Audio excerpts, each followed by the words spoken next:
Of May 8th, 2012. May we have a roll call, please? Board members: Friedman. Here. Manukian. Here. Najarian. Here. Weaver. Here. Chair Quintero. Here. Could we have your report? The agenda for the May 8th, 2012 regular meeting of the Glendale Successor Agency was posted on Thursday, May 3rd, 2012 on the bulletin board outside City Hall. Next. Next is minutes. I'll move the minutes. Second. The minutes stand approved as submitted. Next. Next is oral communication. No cards were submitted, I believe. Or is there one card? Well, I have a card for 6A. Yes. 6A is the Director of Community Development and City Attorney regarding update on redevelopment-related legislation. Mr. Ochoa. Yes, sir. What we have for you is an update on the plethora of legislation that currently is moving at various speeds through the state legislature. And to give you an overview of what is happening in real time, we have our CDD General Counsel, Jillian Van Meiden. Thank you, Mr. Ochoa. Good afternoon. Successor Agency Chair and members of the Successor Agency, we have a brief PowerPoint. I can go into as much detail as you would like concerning this pending legislation, but just suffice it to say there are any number of bills out there which fall into essentially two camps. One is bills to fix some of the problems we have with the Dissolution Act, that's AB X 126, and then a number of bills that are building redevelopment back up in various ways through economic development strategies.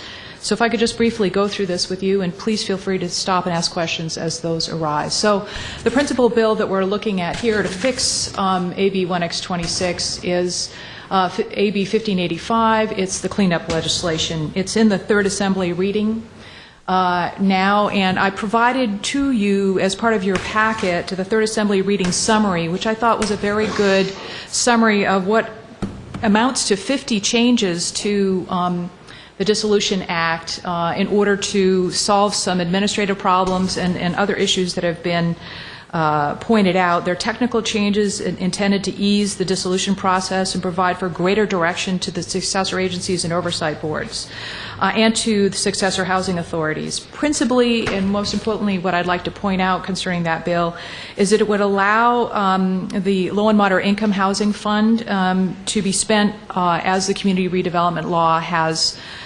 directed within a 4-year period, instead of that unencumbered balance being potentially swept to the county for distribution to other taxing entities.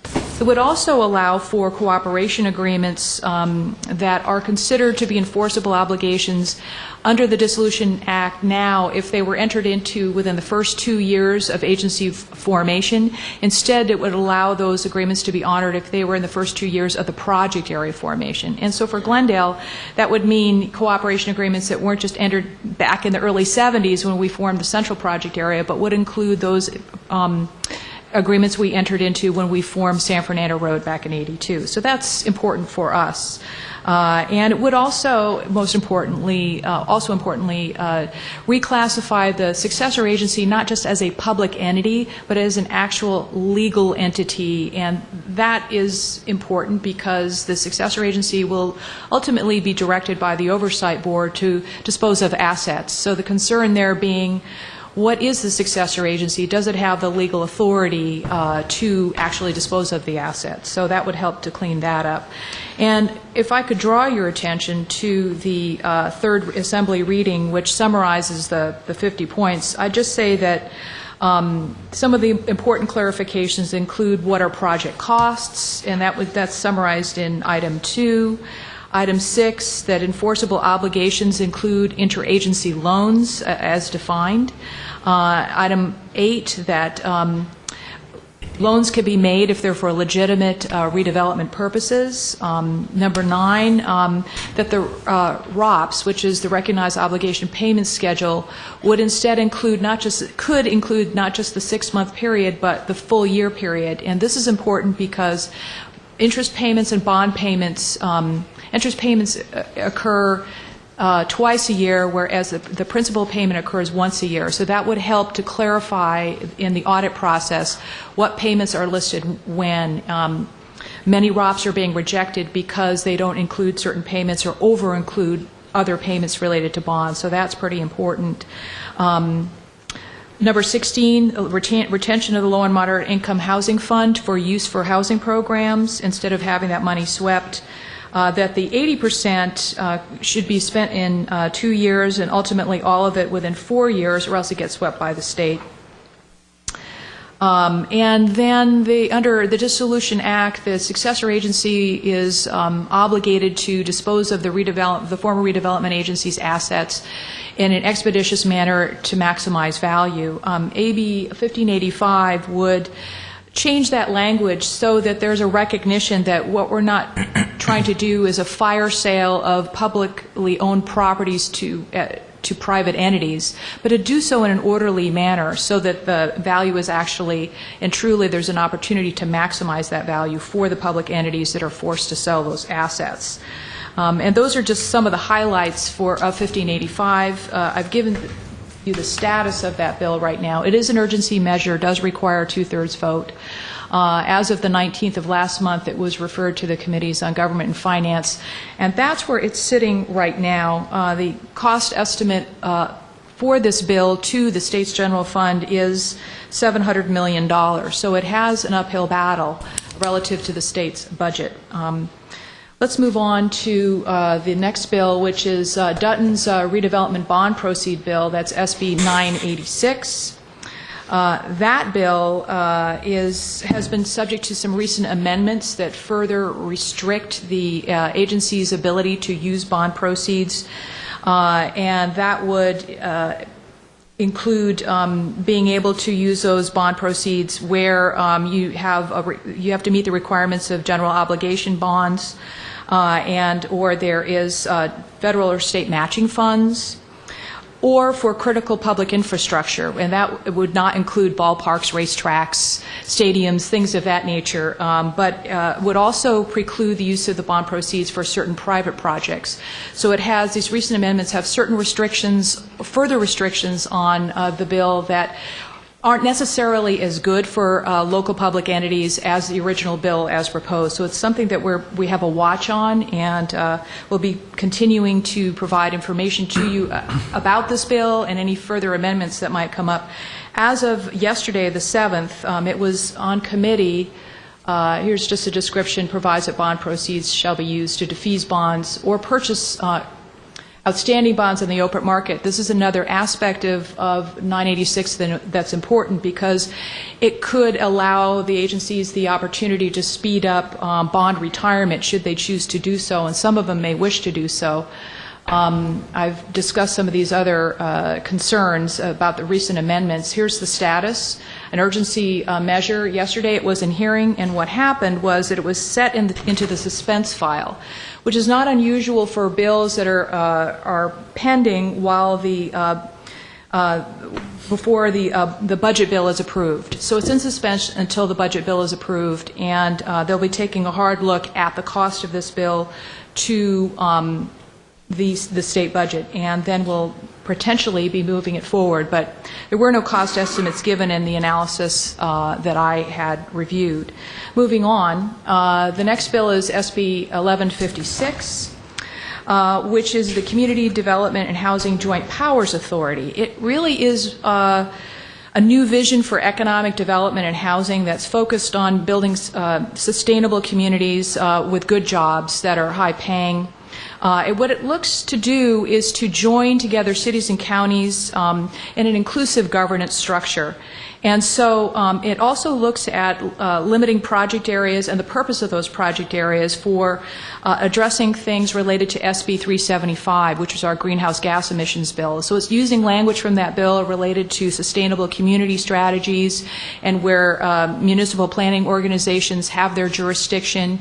So it's focusing those economic development monies in these particular areas in order to fulfill the objective of an existing piece of legislation, that is 375. 2025. So it's looking at clean energy manufacturing. It's looking for consistency with sustainable communities. It also would retain the low and moderate income housing fund and focus that on sustainable economic development and housing.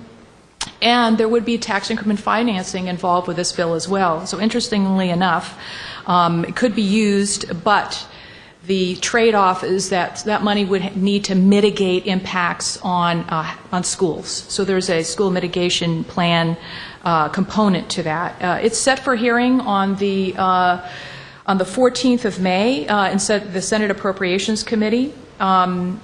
There are funding mechanisms besides tax increment involved with this. It could include increase in sales tax, the issuance of bonds, and also another mechanism called infrastructure financing districts, which would be used for public works improvements. So some fairly interesting concepts that are pulled together in this bill, and we're keeping an eye on it. It will be working in conjunction with another Steinberg-sponsored bill, that's SB 1151.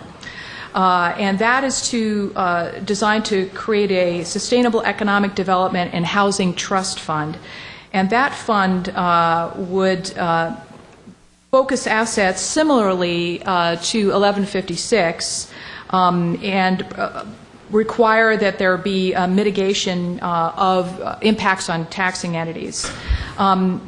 And it also addresses this issue of there being a fire sale of assets of the former redevelopment agency, which would result in a transfer to private entities at a much lower rate. So it's an attempt to keep those assets within this within this trust fund, and then subject those assets to what's called a long-range asset management plan, which is in many ways similar to what's required under existing redevelopment law and the implementation plans that we have. I think what you see with both of these two bills in particular is a reimagining of the old redevelopment laws with the lens of the state of California, where you see state policies and policy initiatives infused into what used to be called redevelopment, and we're going to load in schools just for good measure, and you get this sense of gold plating this strategy, which gets to be overly problematic. And when you infuse the entire process to say it has to work concurrently with the cities and the counties are legal arms of the state, it really starts to make this uneasy alliance appear even less workable. So there's a great deal of activity, a great deal of energy being expended, but I don't know that it necessarily makes for good policy, certainly as effective and efficient as redevelopment used to be. I mean, if you put the cities and counties together in this particular formula, you can say that the lion and the lamb will lay down together, but that lamb isn't going to get much sleep at night. I mean, at the end of the day, this is the situation that we're faced with. And in terms of this bill, there's still confusion about how it interacts with the dissolution bill, what the role of the oversight board will be. There are a lot of open questions concerning this bill, but certainly what's identified in the bill are what we have already been looking at in terms of redevelopment, and that's focused on infill, affordable housing, land acquisition, clean energy, education, job training, and affordable housing, which were essentially all goals of the former redevelopment agency and its housing authority. The status of the bill is it is in committee, and it was set for hearing on the 4th, and on the 4th it was set for Senate Appropriations hearing on the 14th. Moving forward, the last bill I'm going to cover is SB 1220, which is what I like to call an affordable housing fee program. It would place a $75 fee on certain transactions, property transactions, and but it does not include real property transactions that are already subject to a documentary transfer tax. This is estimated to raise anywhere between $300 to $720 million a year for affordable housing.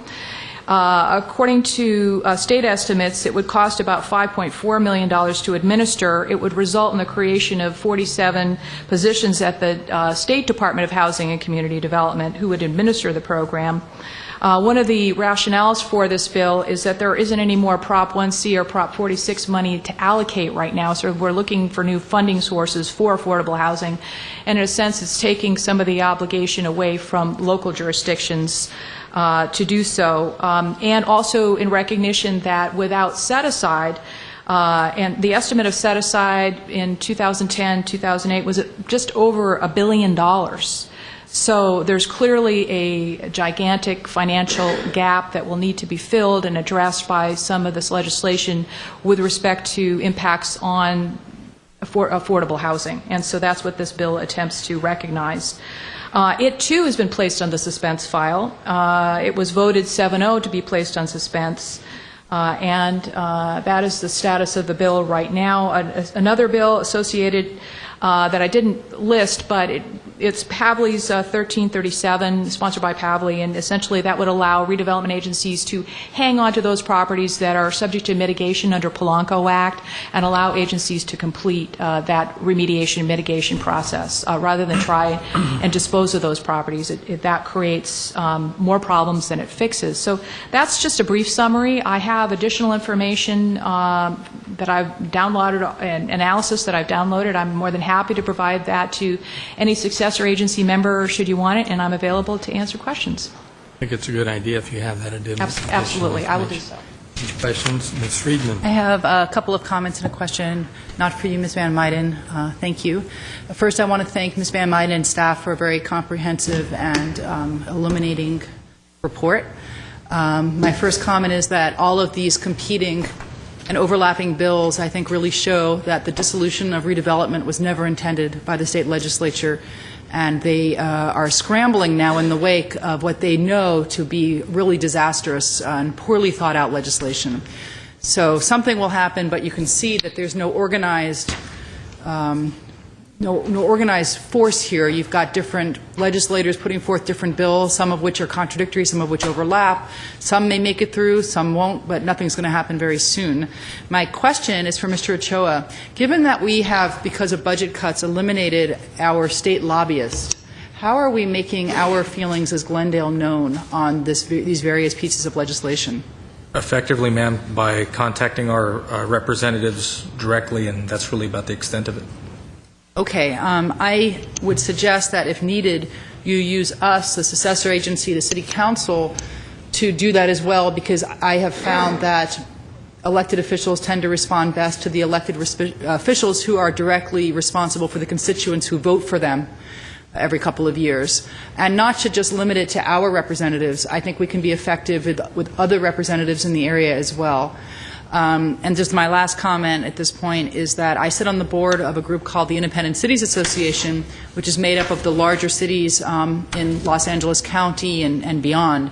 And we have been taking a very active look at this legislation as well and weighing in on them.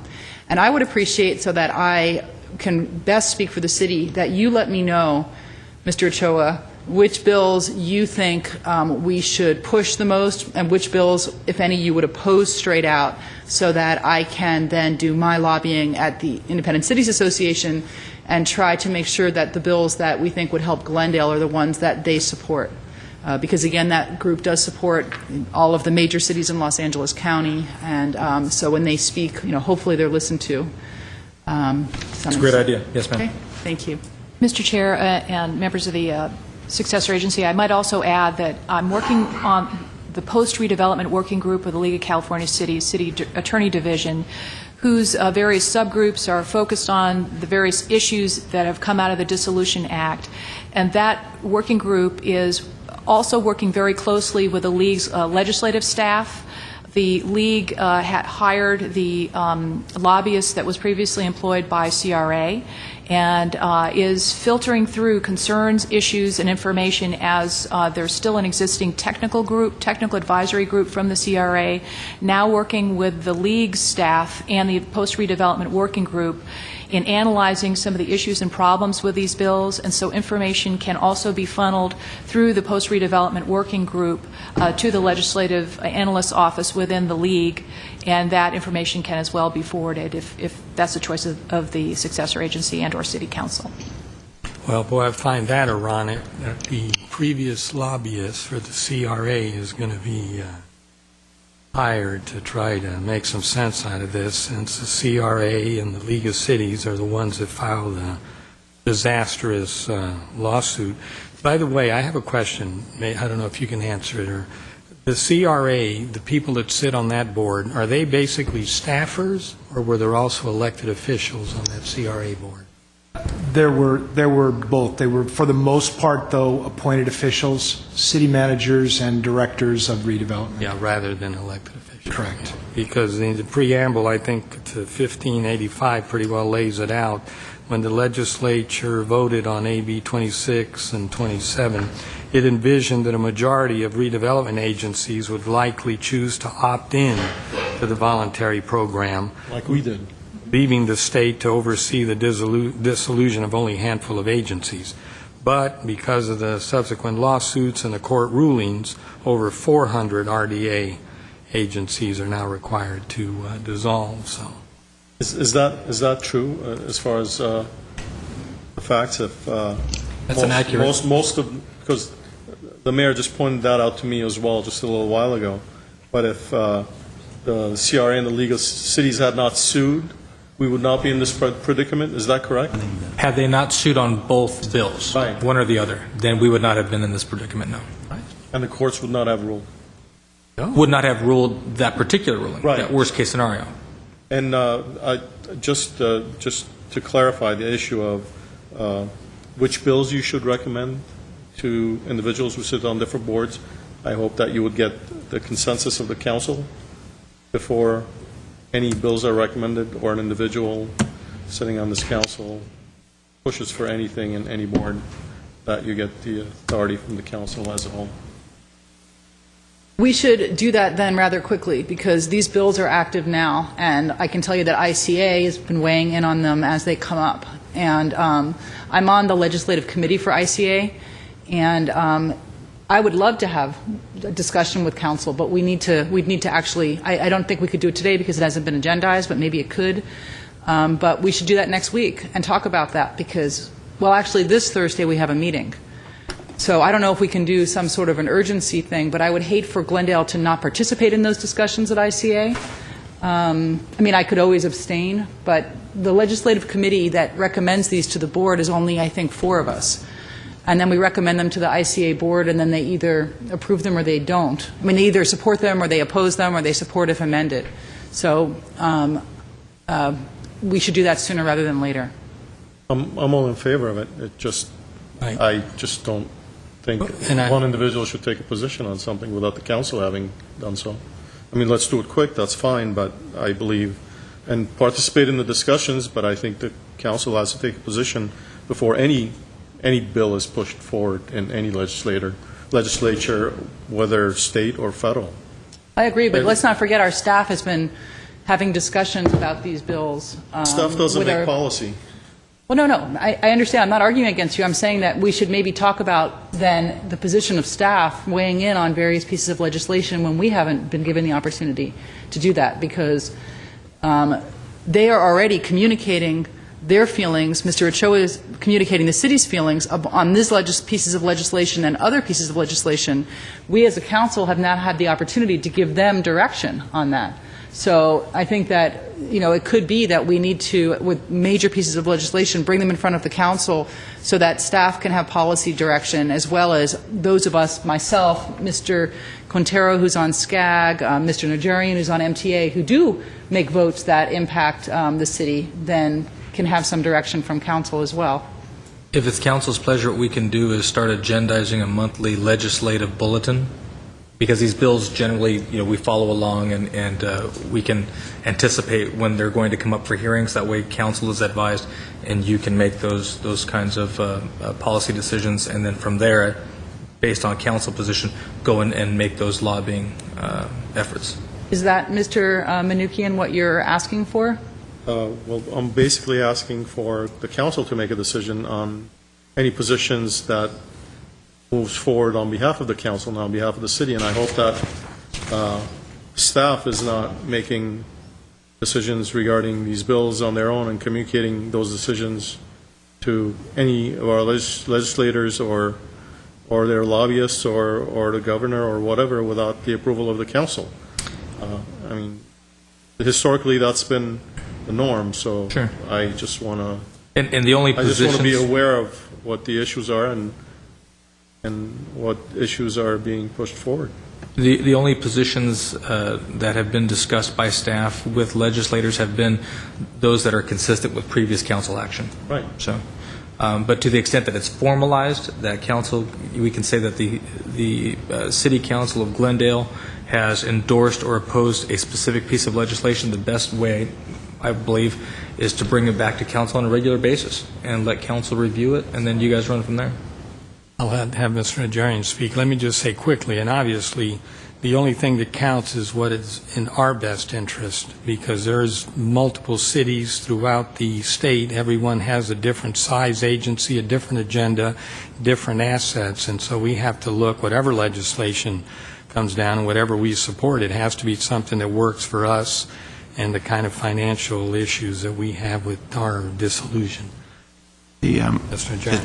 A lot of it goes with Mr. Ochoa's remarks and the discussion that's already been held. At some of the other agencies I sit on, it is a regular agenda item where state legislation and federal legislation as well comes before the board, and we're asked to either take a position to support, oppose, or to work with author. I think that's something we should do regularly.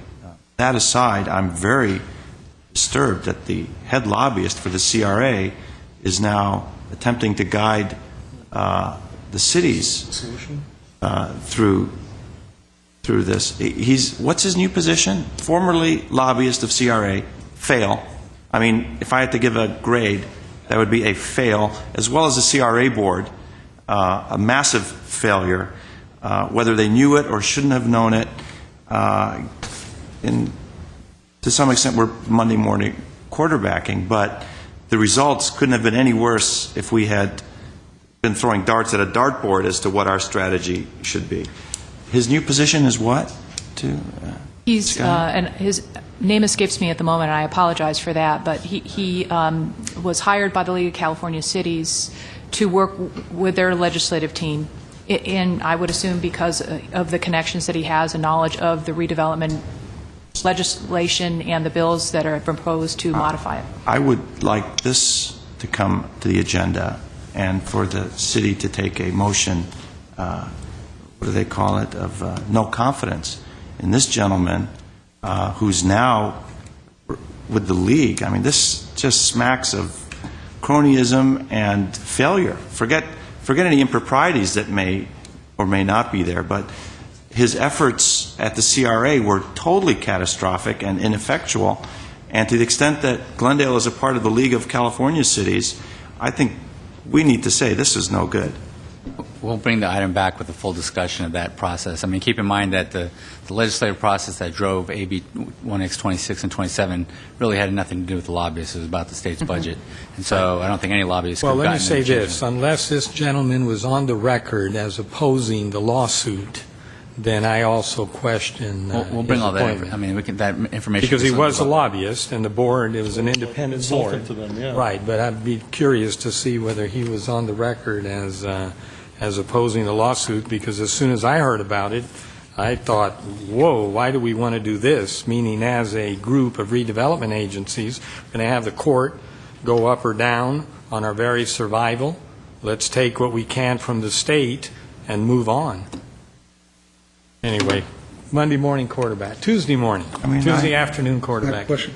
How many pieces of legislation did you say are floating around up there? It's hard to give you an exact number, Well, but approximately. we've had some that were tabled and others that were absorbed. I'm thinking ones that are either directly or related to the redevelopment, dissolution, and housing are on the order of about 10 different pieces of legislation, approximately. Well, if we're going to take positions, we're going to need something on every one of them. Well, and I think when you look at the presentation by Ms. Meiden, you see the very broad profile of things that are good for Glendale, things that aren't so good for Glendale. I mean, there's a bill now by our Assemblyman, Mr. Gatto, that would have that would require cities of over 100,000 to dedicate staff to be a single point of contact for development submittals. Well, that used to be our redevelopment staff. and who, we don't have a redevelopment agency anymore. And so as Jillian points out, I mean, we are rapidly seeing that they are rapidly saying, maybe this isn't the best idea. This ain't going to work out so good. So we can bring all of that back in a concise report for you and certainly take council direction. Do you see the ones that are up there? They either say Perez on them or Steinberg. I wonder why. They control the state legislature. There's a handful of folks that seem to be taking up the banner. And to that extent, it makes it a little bit easier to focus contact. But I think, as Councilmember Friedman points out, that makes it a little bit easier and a little bit more effective for council members to make those calls. Okay, I have two cards. Richard Espiritu, followed by Aram Kazazi. This is just a report, right, to the council? Good evening, Mr. Mayor, members of the Successor Agency and staff. I just want to make one comment regarding the presentation today. There is a plethora of bills in front of the state legislature.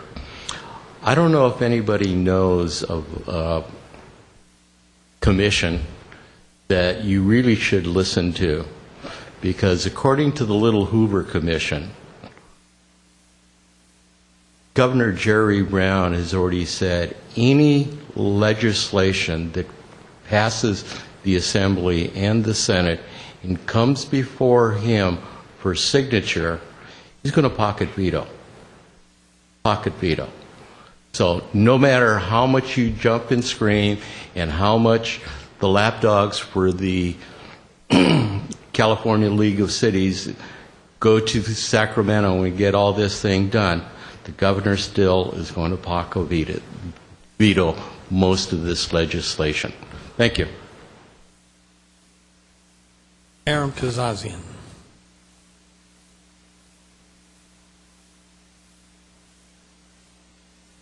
So, Aram Kazajian, good afternoon. After listening to the debate you just had, I believe Councilman Rafi Manoukian is totally correct. You should be able to get the consensus of City Council. At least the public is aware of what's going on. So that's important. So we don't think that's something going behind the doors. It's open to the public. At least the public knows how you councilmen feel about it. And thank you very much. Okay, thank you. Right, that's my final card. The item was for information. Is that correct? Okay, next, please. Next item at 6B is Director of Community Development regarding strategies for implementing successor agency projects, enforceable obligations. B1 is motion directing staff to proceed with implementing successor agency projects, enforceable obligations. Mr. Ochoa. Yes, sir. In the context of the dissolution of redevelopment, there are several enforceable obligations that were modified. Mr. Weaver. Question first. Yes, sir. Since I'll be voting no on some of these, is there a way to take them individually? I'm sorry, sir? That we could take them individually? We would go by the council's pleasure, although it may We be can take them individually. worthwhile to allow us to go through the report, which is all together. Yeah, right. Yes, sir. And then how do we feel on each one? Yes, sir. So I'm going to vote against some of them, so the majority will, of course, rule. Okay, I just want to do that. I appreciate the consideration. So we have several projects that are somewhat caught in the draft that the council had approved previously, but had made modifications in the wake of the court stay, or at least in the period of time that the court has deemed to be questionable, and so we need the successor agency to ratify actions previously taken by the City Council and Redevelopment Agency Board of Directors, and that would then send such decisions on to the Oversight Board, and then those actions would ultimately be reviewed and possibly rejected by the State Department of Finance. So with that, I will have our Chief Deputy Director, Phil Lanzafame, walk through the presentation, and we'll answer any questions the council might have. Phil. Mr. Chairman, members of the successor agency, as Mr. Ochoa has said and Ms. Van Meiden outlined, we do have an obligation to ensure that our existing obligations are met. and also the two main things to make sure those obligations are met and then dispose of assets as required by statute. As was said, it's not really clear how you do that, and so there's certain strategies that we'd like to employ to the best interest of Glendale.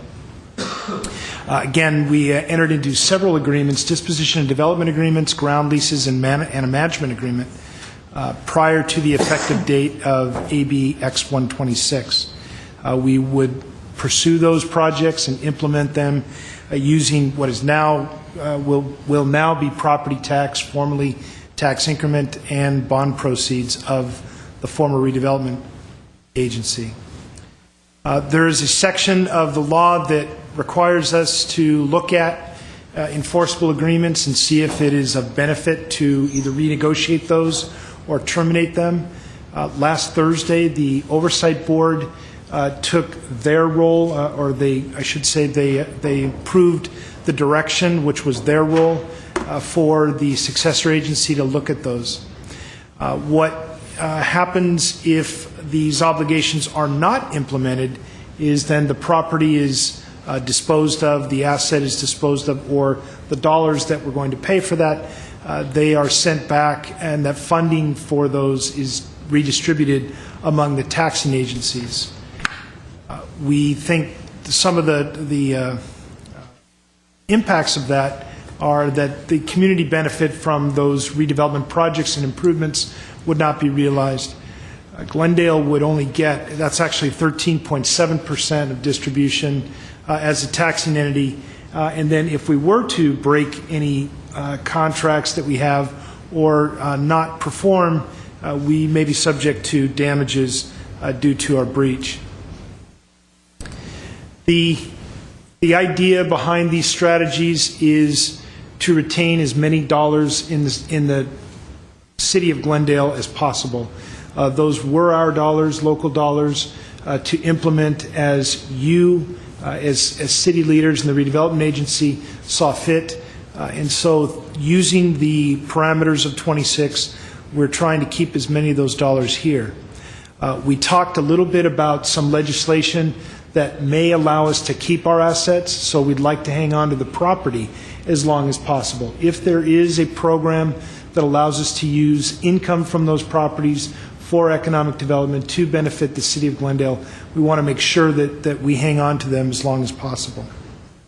The community benefit, as I said, from those projects that wouldn't be realized if they were to go away, any general fund income. We have been gearing many of our projects, redevelopment projects, in support of the general fund, not only to eliminate blight, but to then return dollars to our general fund. Sales tax, property tax, and transit occupancy tax are the three biggest.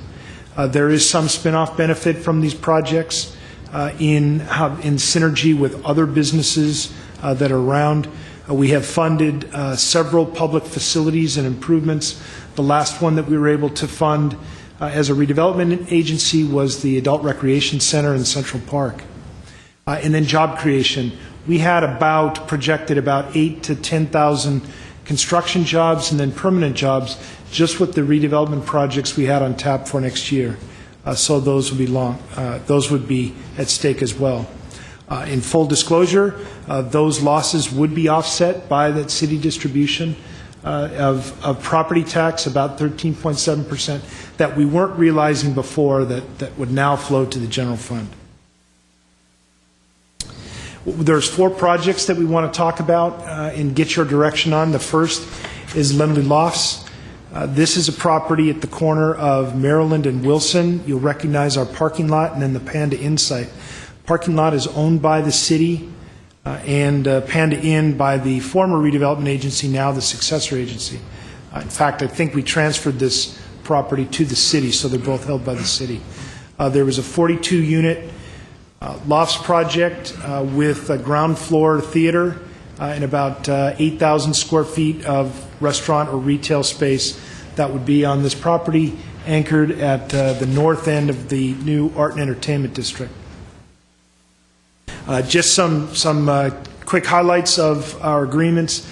The city and the agency were to contribute the land and approximately $1.5 million and assistance. That was approved by the city and the redevelopment agency in 2011. As such, that is an enforceable obligation. This project that was approved in March of 2001 did not include on-site parking. Rather, the parking for the project, the residential, would be in the exchange garage some 200 feet to the south. In November of 2011, the agency amended that agreement to include on-site parking, some transit amenities. That was a shared car, zip car, with electric charging station, and then bicycle lockers to encourage that use, alternate use of transit. The developer and the agency agreed to split that additional cost of $2.2 million. So the agency was going to take on an additional 1.1. This was done, as I say, in November of 2011, conditional on the outcome of the Supreme Court decision. As we know now, they struck down 27, and so this part of the agreement is not valid. Which part is that? It is the part that adds the underground parking and then shares the additional cost on that with the developer. If this is not implemented for whatever reason, we would only be required to sell the Panda site. The city would still retain ownership of the corner parking lot. Can I interrupt you again? Yes, just so go ahead. I'm clear on that. The initial project did not have that extra level of parking. We later amended it to include that extra level of parking. That is correct. But in the meantime, there was the legislation that came through. So that extra level, No, the legislation was before. What came through was a court ruling. Both, actually. The legislation came after we amended the agreement for the parking? No, we adopted the first one in March 11 without parking. Right. Then there was a legislation in June. Okay. Then in November of 11, we added the parking, subject to the court decision. And then the court decision. And then the court decision. That's correct. so we could not in any scenario enforce that extra level of parking at this point. That's correct. And the strategy behind the reason this is up here is when we adopted this in March of 2011, the agency approved it, although you did have some concerns about parking and how it would work. Since that time, you directed staff, and in working with the developer, everybody agreed that it would be better to have parking underneath, and that's when we came to the agreement to split that additional cost. But that second part, that amendment, is not valid. What we'd like to do here is ask you to implement a strategy to allow that second part to go forward. So that second part is a void agreement, basically. Correct. It's not valid, yes. But the first part is, that is enforceable. First part is.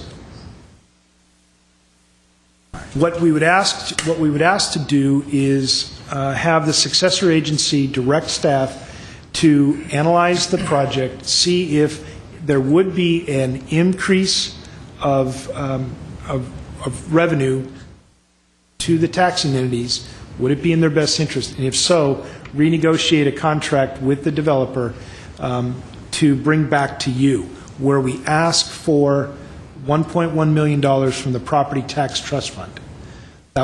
Yes. So I just want to be clear, what is exactly enforceable and what are the terms of that contract, since I was not here and I wasn't following at that time the contract negotiations.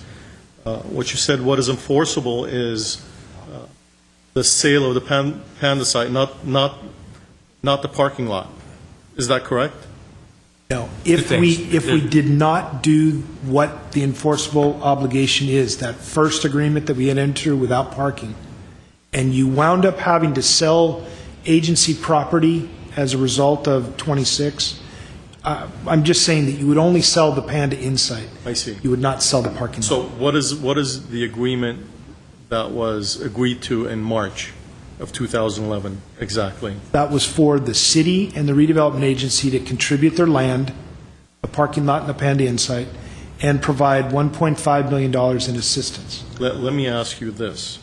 since that agreement was between the redevelopment agency and the developer, and since the state has done away with the redevelopment agency, what are our obligations as a non-existent agency to that contract at this point? That is still an enforceable obligation. An enforceable obligation against an agency that doesn't exist? The successor agency Successor exists. agency. We're, I know, but Yeah. in all practical terms, there is no redevelopment agency. Much like our bond issues that were sold through the redevelopment agency, there is still an indenture, there's still an obligation to repay those bondholders, even though the redevelopment agency technically does not exist any longer. That's an obligation of the successor agency, just like the first part of this transaction is. So what we were asking is, instead of, the redevelopment agency would have contributed an additional $1.1 million, we would like to ask the oversight board allow $1.1 million to be invested in this project so that it can be built and additional revenues can be generated. A preliminary analysis shows that overall, in total, there is a net benefit to having this done. So that's what we're asking of you. And their determination is to confirm whether it's an enforceable obligation, correct? The Well, first one, the March. Technically, because you approved it on your recognized obligation payment schedule, which was submitted to the Oversight Board, and the Oversight Board approved that, it is our belief that they have acknowledged that first obligation. So, but we have to confirm it? Is that what we're doing here? No, we're asking them to add to it. We're asking them to add $1.1 million so that we can build that underground parking. So we believe there to be consensus on the fact that the original March 1.1, deal, not the 1.5. Okay. the 1.5, the city, that first deal point is an enforceable obligation because it existed so far before, it existed before the statute was adopted by the legislature. And so that is there, the developer can do that, can force us, such as it were, to do that because we made that deal, it is enforceable. And can the argument be made that it is an inherent component of the original deal to include that parking in there? Otherwise, Could make the argument. I think our lawyers are shaking their head. No. Probably won't fly. It was subject to an amended and restated disposition development agreement, which was Separate. approval was conditioned upon a positive result in the Matasanos decision, and that not being forthcoming, the amended and restated DDA became null and void by operation of its own terms. So the only existing enforceable obligation, as Mr. Lanzafame has identified, is the original disposition and development agreement that did not have the underground parking as a component, but had as an attached agreement an agreement to allow parking to be in the marketplace. so the original exchange still garage. holds, though, even if the secondary one Yes. is deemed to be? Yes, because that was a signed agreement that predated AB X 126 and between the redevelopment agency and the private developer, and also between the city and the agency, where the city agreed to contribute its money under a cooperation agreement for the project. So of those funds that are going ultimately to the trust fund, the county trust fund, what we're asking is the successor agency basically to petition the oversight board to take $1.1 million and invest it into this deal, because overall it grows the pie for all the different taxing agencies enough to justify the investment. So preliminarily, we believe that logic holds. If we don't do this, then that 1.1 would effectively stay with the housing authority or with the county trust fund, and it would just get thrown into the mix to be dispersed out to everybody else.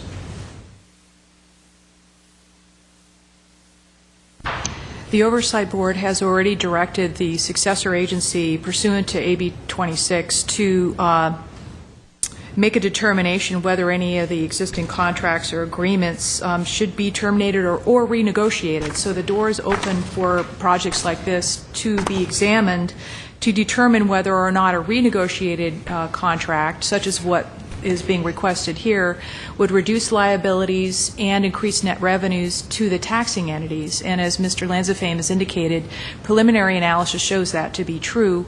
That would be brought back pursuant to direction of the statute to the Oversight Board for their finding that that amendment would in fact be in the best interests of the taxing entity. And at this point in time, that's what we're showing. Taxing entities as a whole. Including the city. We need to drill down and see what each party realizes. The county, the schools. Correct. But they are all represented, and they should all be represented equally. But if I read the report correctly, the analysis that we're using is an analysis on the entire project, not the incremental benefits and tax that the additional level of parking would provide. Yes. Well, We're obligated to number one. I mean, the March 2011 deal is an enforceable obligation.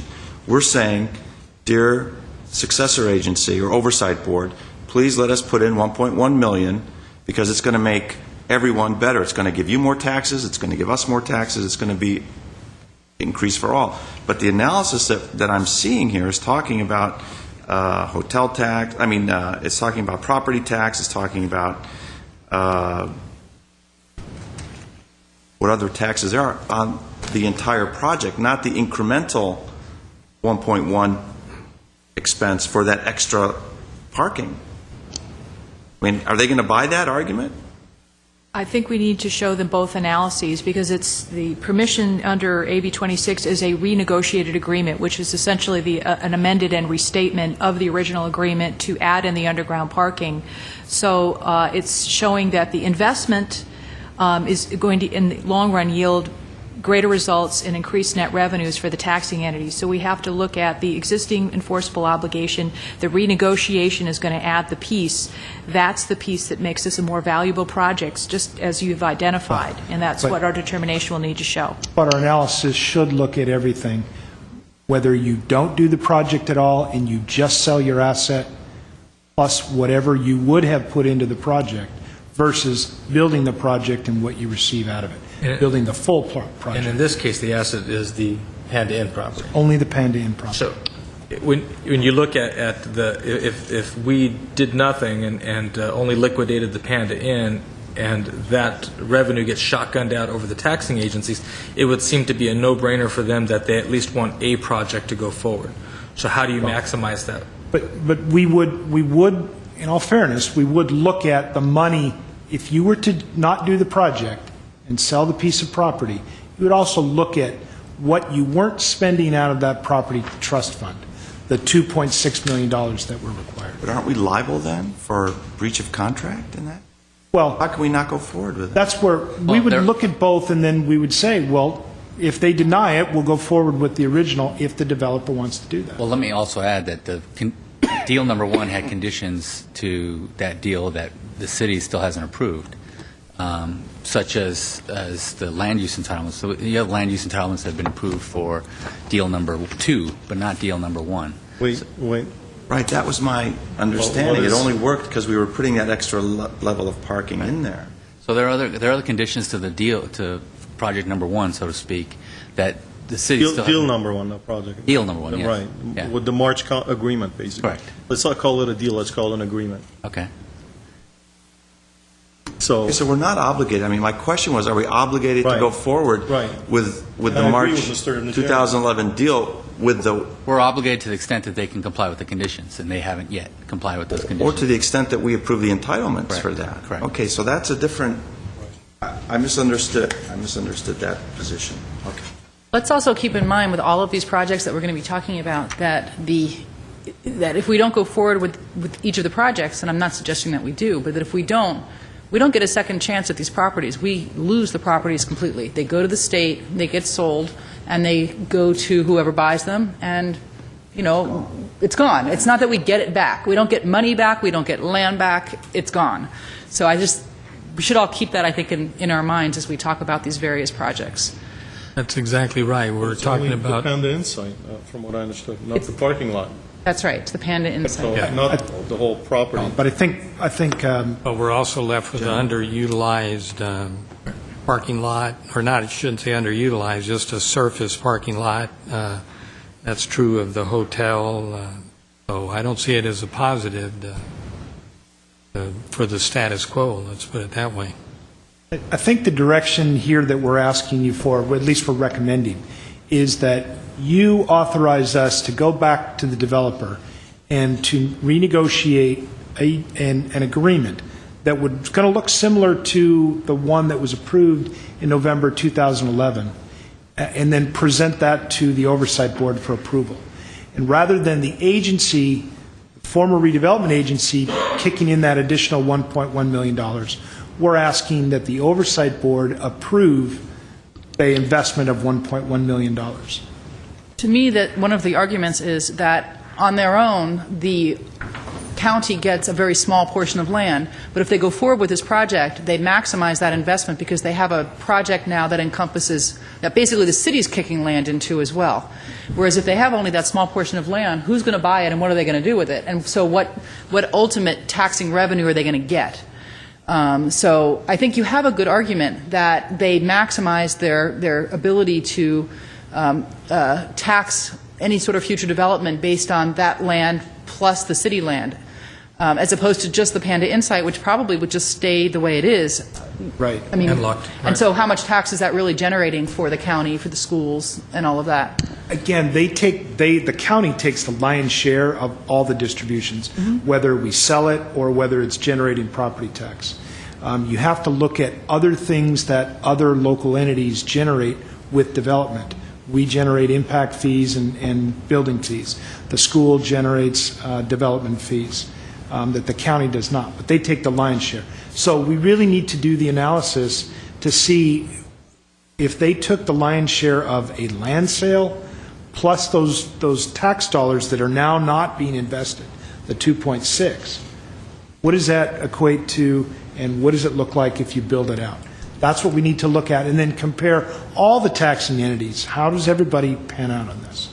And do it over a period of time. Project itself means that we get a very popular theater chain, then we get some medium to high-end rentals above the theater chain, who in turn will be shopping in that immediate area. So it's a super big plus for us. Rather, all you have to do is drive down Wilson and take a look at what's there currently to understand that this is very important for that neighborhood. Are we taking these projects individually? That's a good question. Because just my feelings, I've been uneasy about this project from the beginning, and I'm still uneasy about it.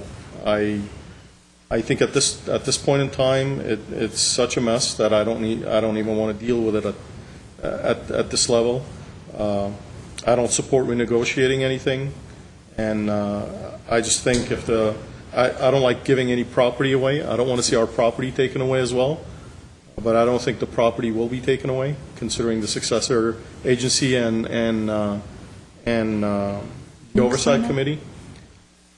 Ms. Van Meiden, can you clarify that? What happens with the Could property? you let me finish what I'm saying? I'm sorry, I thought you were finished. No, I'm not. I'm especially opposed to giving any land away from my experience historically as it deals with development. Another issue is the parking that we discussed at length last time. I was uneasy about us paying for the parking. If anyone wants to develop any kind of units in any part of the town, I think they should provide the parking. If they want to build theaters, I think they should build theaters. Why are they building housing on top of the theaters? It just doesn't make sense to me. But at this point, I'm not prepared to go forward with this project. There's just too much at stake, too much money that is being given away by the city. Yeah, it might be a positive in the long run for the city, but we are putting considerable investments into the project, including the land, including the funds that are being requested from us. And I don't know how many years it will take for us to get a return on our investments. So I'm not prepared to go forward with it. Well, we're going to take the projects individually. So, Ms. Friedman, you had a question? Well, either from Mr. Manukian as to why he thinks the state won't take the land, which is the basis of their legislation, that all redevelopment, formerly redevelopment-owned property would be reverted to the state and then be sold. So I'm wondering why he thinks that they're not going to enforce what's the basis of their legislation. And if Ms. Van Meiden can give me her opinion. Members of the successor agency, Member Friedman, AB 26 would be under 34181 of the Health and Safety Code. It states that the oversight board shall direct, and so that's mandatory, the successor agency to do all of the following. And the first directive is to dispose of all assets and properties of the former redevelopment agency that were funded by tax increment revenues of the dissolved redevelopment agency. So the order will come from the Department of Finance to the oversight boards to direct their successor agencies to work through the disposition of assets. I am aware that there are some successor agencies that have already brought to their oversight boards for approval guidance on guidance on the disposition of assets. So this is commencing, and we did receive a letter from the State Controller's Office to all successor agencies in the state directing us to dispose of assets pursuant to create a list of assets and readiance for disposal pursuant to this section. So the only At some point in time, it will, right. we'll get the order. So the only time that doesn't happen is when you have an enforceable obligation where you're under contract with a developer from before the legislation. So I'm wondering, Mr. Manukian, maybe you know something that we don't about why the state wouldn't dispose of this property. May I? Does the Alex fall into that category as well? That's an agency-owned property, yes, it would, potentially. I'll ask my colleagues, do you think the state will sell the Alex? Well, we've been talking with them quite a bit. Lisa Glickman, who's here, started a letter-writing campaign to our legislators to try to make them aware that this community does not, as far as they're concerned, want to sell the Alex Theater, but a strict reading of the legislation says we have to sell the Alex Theater. Let me answer that, since I spoke with Mr. Gatto on that. He says, what's wrong with the state owning it and running it for us? So the state Well, can look, run the Alex we've Theater. got to move on, so... I'd like to give my opinion on this one. Go ahead, and then we're going to... Okay, consistent with my position in the past, I will not support the Lemley Theater. I understand the Lemley Theater, and it's fine. But I say the half block south of the Alex has to be master planned. I'm the only one that thinks it should. Inadequate parking. Giving away $1 million and then giving the land away to a developer, I'm opposed to. There isn't sufficient parking there, and till that's all done, I will not. If the state wants to sell or sell the Pantheon site that used to be a paint store, I don't know if it has any attached parking, and I don't know anybody that would want to buy an unreinforced brick building with no parking and totally, in essence, landlocked with no parking for customers other than who they have in there now, which is the Pandy Inn. So if I bought it, I'd leave the Pandy Inn site there to operate. So I frankly don't care what the state wants to do with it.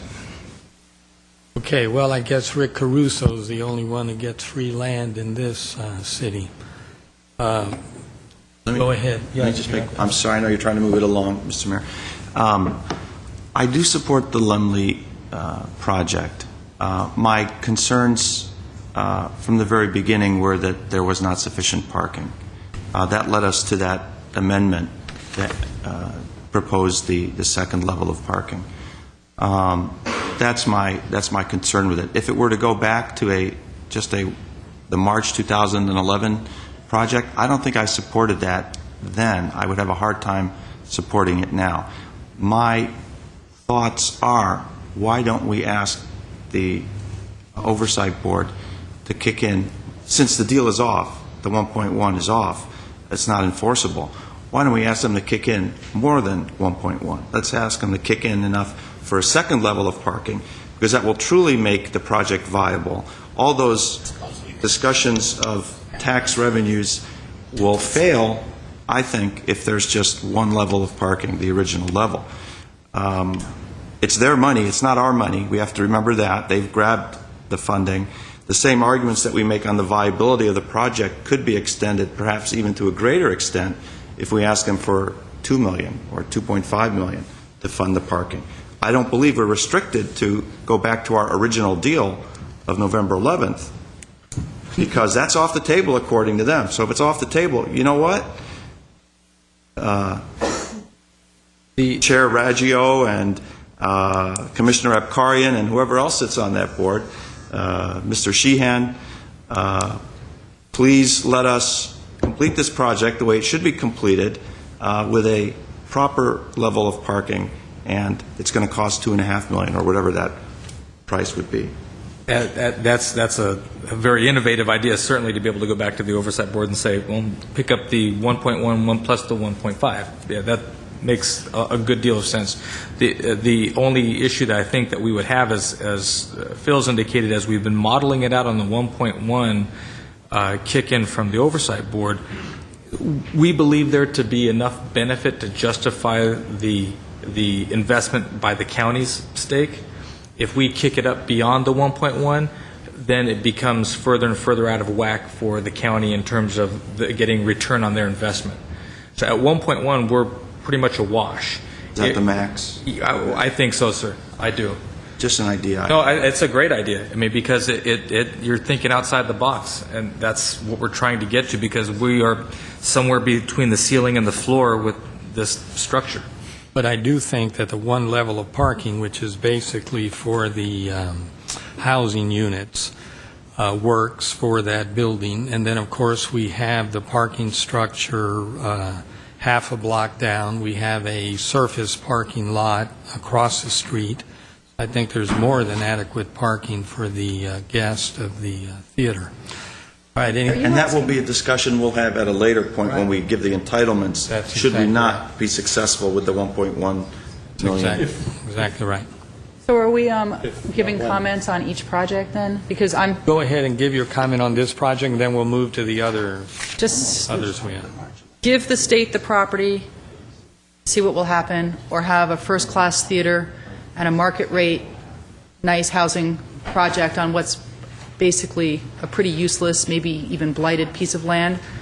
I say try to get the oversight committee to kick in that money, try to do the analysis and show them that we're all better off in the long run to have that developed. And if we fail, we fail. We can see what happens after that. All right. Do we need to vote formally on these things, or directions? It's up to you. It's for direction, so you can give us direction, and then we'll just adopt the motion. Okay. Let's move on to, we'll come back and make the final decision. Let's move on to Alex Theater. The Alex Theater expansion is just to the north of the project we just talked about. And this, very fortuitous over the weekend, this photo right here shows the real issue. The theater right now loads right there. They have trucks come up, park, and then back in. This area here, these are storage bins that goes all the way back almost the length, about half the length of the theater, because there is not sufficient storage space within the theater, so they've got these outdoor storage containers. This tent is also put up on the theater property, and that acts as dressing rooms. So when there's a large production, you have performers running out to these tents. It works during the summer, I suppose, but I've seen them in the wintertime with rain and water running down, and they're running back and forth and down to the stage. So this expansion project really is to fix the loading, the storage, and the dressing rooms. Now, this is a rendering that you've seen last November.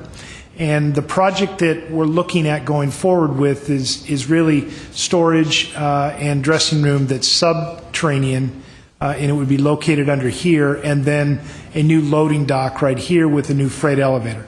This building is a later phase and is not part of this. The original intent was to have some office and reception space in this building, but the cost is too great. What we really want to focus on is this loading dock, and then subterranean would be storage and additional dressing rooms. It would start to address the need for it, some of the ADA issues with this building is historic, so it not necessarily have to comply as though it were a brand-new building, but we would like to have as many at stage level as we could, dressing rooms, that is. This loading dock would allow trucks to back in and start to load and unload on this dock right here. Right now, one truck has to come in right there. This is an old elevator, and it takes time to go down. They have to unload it. It takes time to come back up. Then they take things off the truck and put it on. This would allow, you could unload one show and load another show at the same time using this dock. This is, big deal, you'd think, but this is critically important in keeping the theater viable with other competitive venues. And it would make for a theater that people would say, yes, I will go there, you have the amenities that we need. On this project, we have a lease management agreement, a lease agreement and a management agreement with Glendale Arts. We pay them a management fee of $415,000 a year until 2015. 415. Did I say? I said 450. My apologies. We also have capital improvements that we're responsible for within the theater, one of them being an expansion project. In that expansion, it really wasn't, the scope of it wasn't really defined when we entered into the agreement, but we did put a number of $2 million for that. Again, the purpose of the expansion is to bring the theater up to a standard that would make it competitive. This is a key component for the Glendale Arts strategy to be self-sufficient by 2015 when that $415,000 management fee goes away. We have we've gone far enough in the design. You had approved that before the agency was dissolved. We've gone far enough in the design to know that the cost to build just that loading dock, the subterranean, is about $4 million. Now, I said we had projects in CIP. We had, one of them was an expansion. It was about $2 million. We have about another $800,000 in funding that we're committed to the theater. We would ask to have all of those other projects, funding for those projects, shifted to this one, and then have the Oversight Board add $1.2 million. Again, this is something that the Redevelopment Agency had approved in November when we were operating under our VARP, earlier in the year when we were operating under VARP, but is not valid once the Supreme Court rendered their decision. Question? Yes. Since we're going back and asking for money, why not ask for the full project that they had originally applied for? We're trying to keep this as minimal as possible because every dollar that we take out of here is dollars out of the other taxing entity's pocket. So we're trying to balance the benefit to all of those taxing entities. We could certainly go back and ask. The project, I think, was $6 million or $6.5 million to do the full project. Can we give a range of options to the Oversight Agency and say, what do you? Sure. This is what we'd love to have, but this is what we'll accept, and kind of see where they go. Sure. Now, a couple of other components to this. We've transferred this property to the city in trying to shield it and protect it. Those are probably going to be clawed back.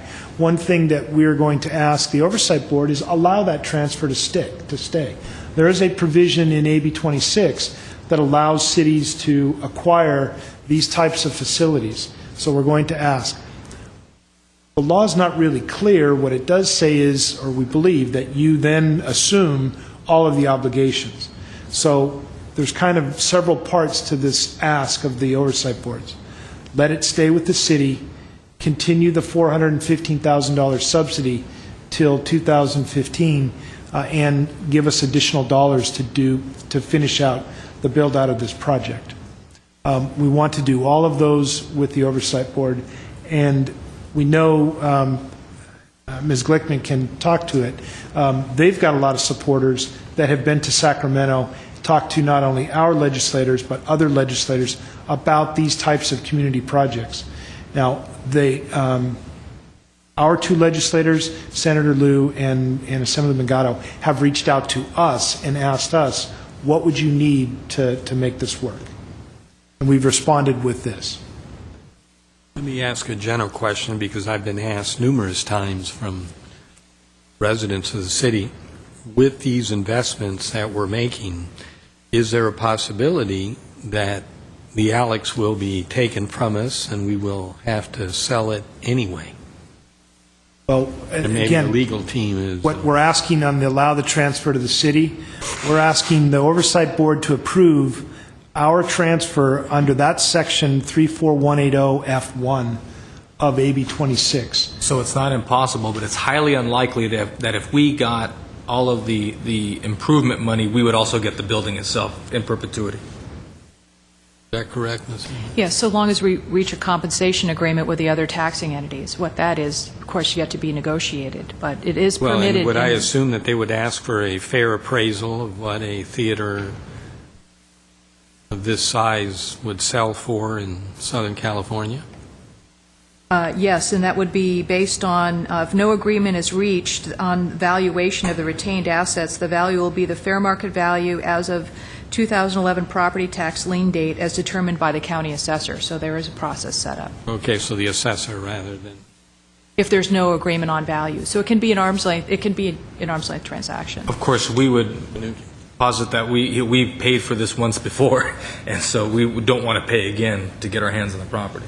How much more do we need? The project is within $4 million, and how much more do we need, and where the additional funds are coming from? Well, the project is we believe we've got an enforceable obligation for $2 million that would have to come from the Property Tax Trust Fund.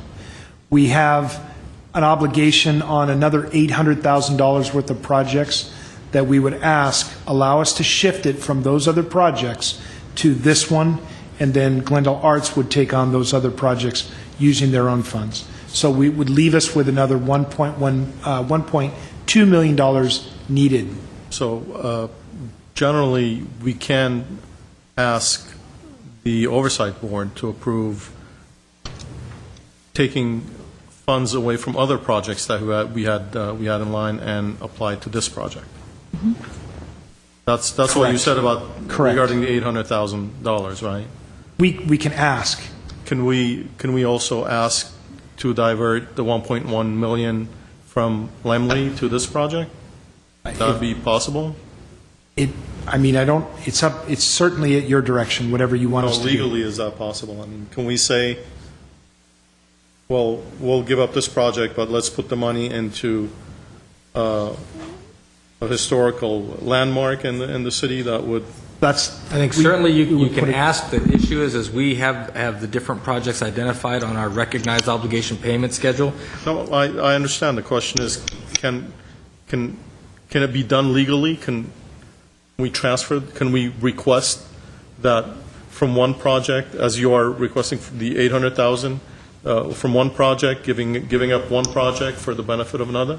I believe you can. As you are for the $800,000? Just to be clear, the $800,000 is there for other projects within that same enforceable obligation to the Alex Theater. That's not my question.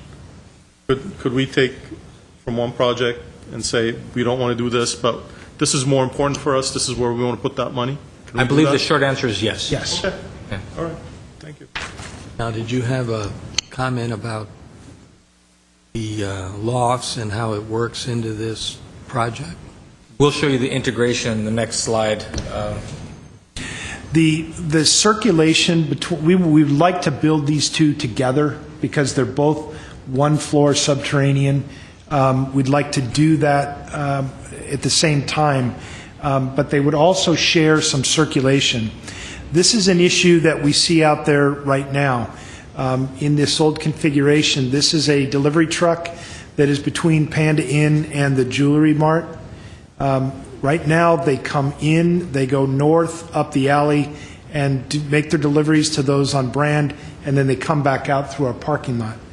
What we would like to do is build these projects together so that we maintain access one way through here. And they each give up a portion of that access way to do that. So it's important for us to have these projects done together so they can share that access and we maintain some level of traffic access to the alley behind. And so if you'd like to comment, or I can go on and we can come back, whichever Any your more preference. comments about the Alex? Okay. I support the Alex. It's given the only thing that subterranean work that you're going to do for the Alex, you're going to put them out of business for some time because the loading dock will be torn up with a big hole down in it, so it would have to be done at a time when the theater can afford to go empty for a few months while the construction is going on. Mr. Weaver, thank you for reminding me of that. That is an issue for the Alex. They would very much like to start this in the summertime when they're off in kind of their off season. We'll need to balance that with the need to move forward on the sister project, Lemley, if that's the wish of the agency to go forward with both. I've talked to the Alex staff about coming up with some type of temporary loading facility, because they are going to have a hole out there at some point where they're going to need to do something different with loading and unloading. Well, there is a back door. It hasn't been used in years. There's no lift on the back, but there are doors there. Staying down the stage, you can look up and see the doors. Marion, then Mr. Manukian. Comparing the Alex Theater to the Lemley Lofts project, and thinking as perhaps a county bureaucrat would, and looking at those arguments that we would be making for the Lemley project in terms of tax return and all that, I think that's a hard sell to get the Alex using a true financial analysis. That being said, have we taken all steps to make the Alex as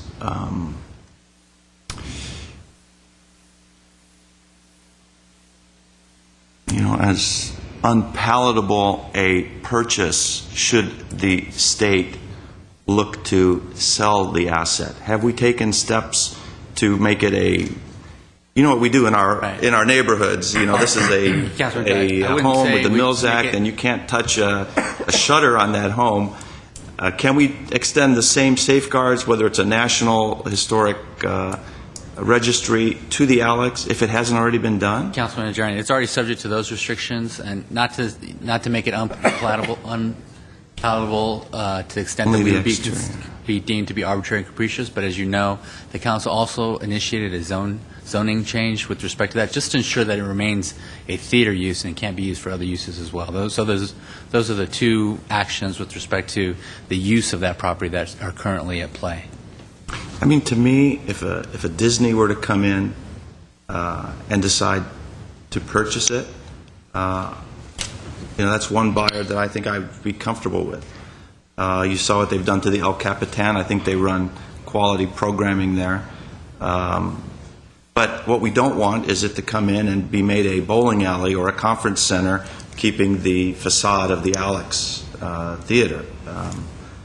But I think it's a tough sell. I'm not sure that the county is going to bite on a $2 million investment to make this a more productive theater. I think this goes back to the earlier point about the council's reach as an advocacy force to get to our legislators, to get to the Department of Finance, to say this is one of those projects that it doesn't make sense to the community and to you as an elected official to not support this community treasure.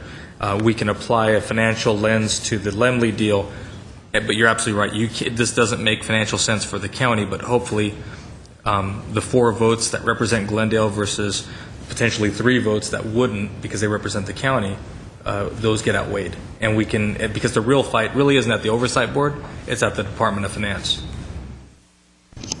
If I might add, and I wanted to mention this before, and it dovetails with the earlier presentation relative to Dutton and the bond proceeds.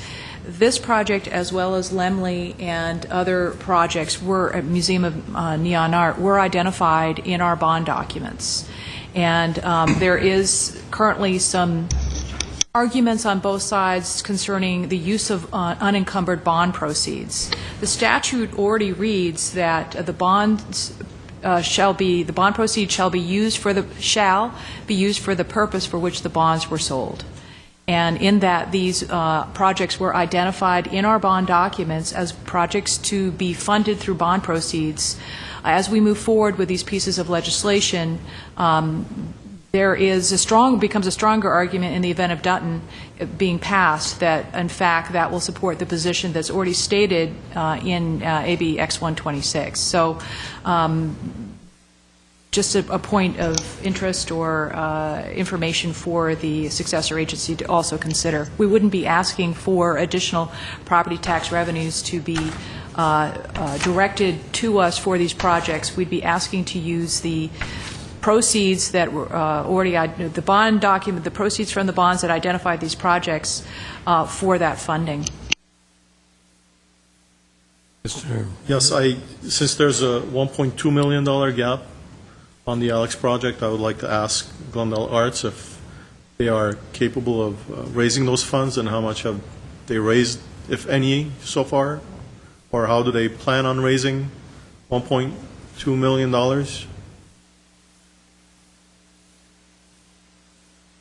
Jim Wilkie, Chair of the Glendale Arts Board.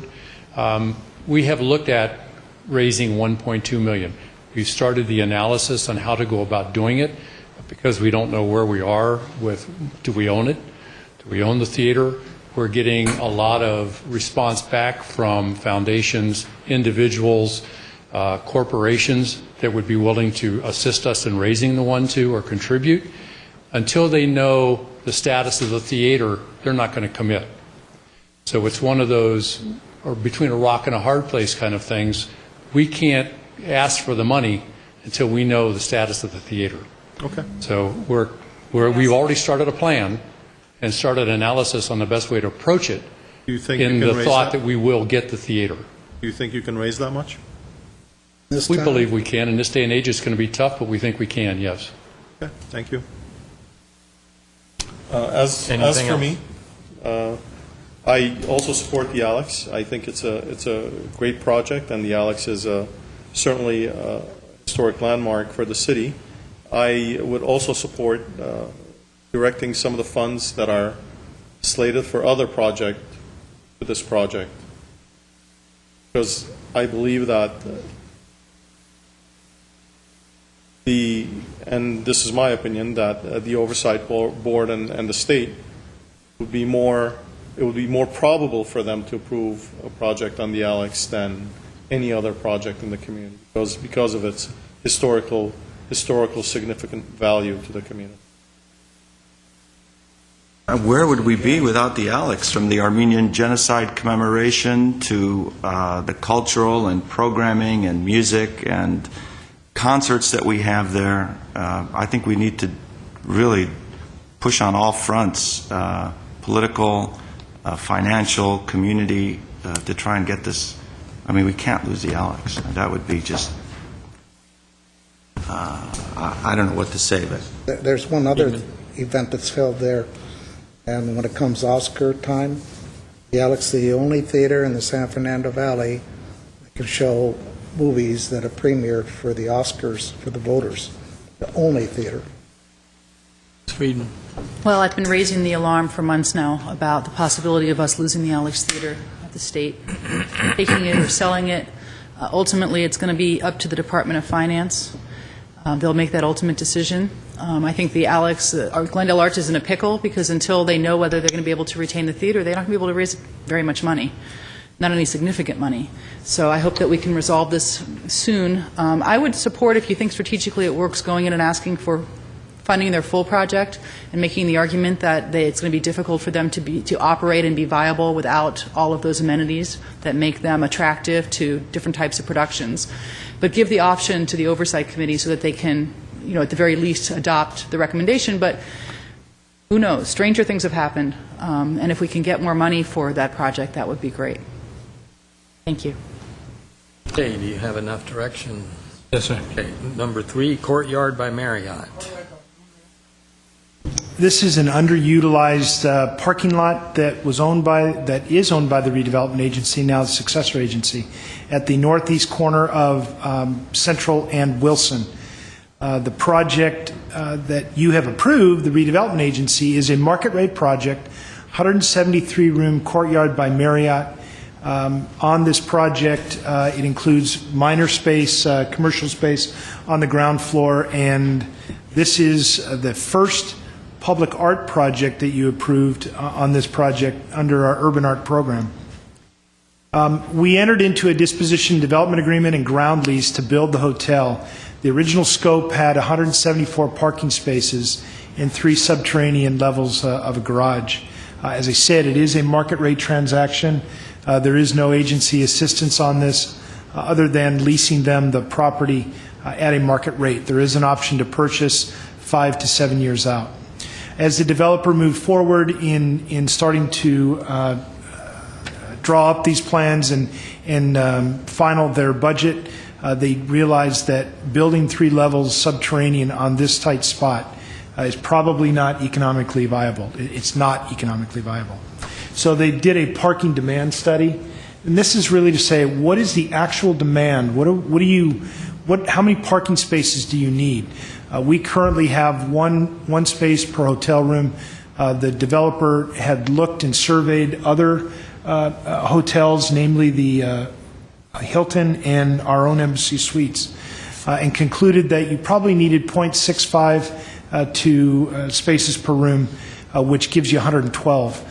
Our Traffic and Transportation Department looked at it, thought a more conservative number was 0.75, which would give you 130 spaces.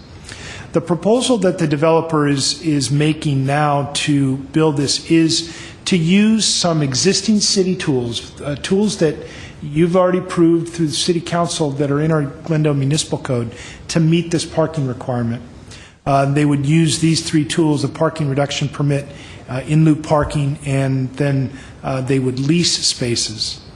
The way that this would work is we would ask to modify the scope of development to include 1 level of parking and then meet their other parking requirements through an in-lieu fee on 56 spaces. Your program, your approved program is $24,000 a space, so the developer would pay the transit fund $1.344 million to be used on another parking garage, transit improvements, programs, whatever the city council deems.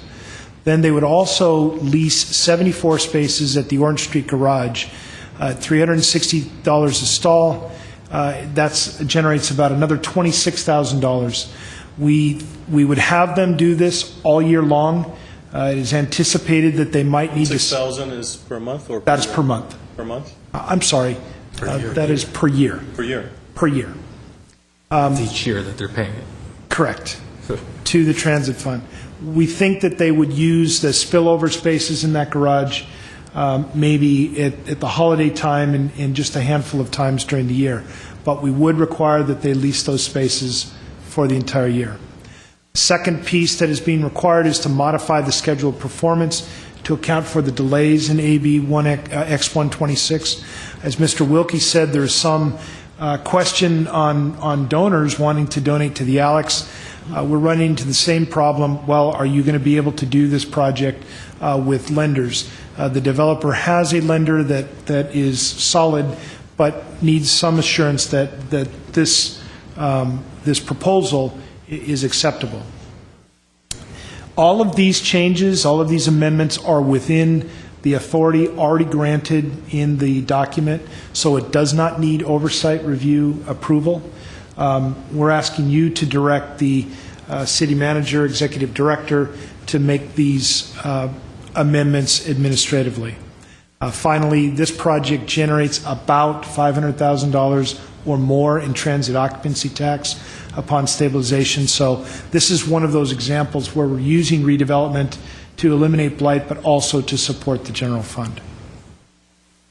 That's a yearly an estimated 500,000 Estimated, a year yes. occupancy tax. Yes.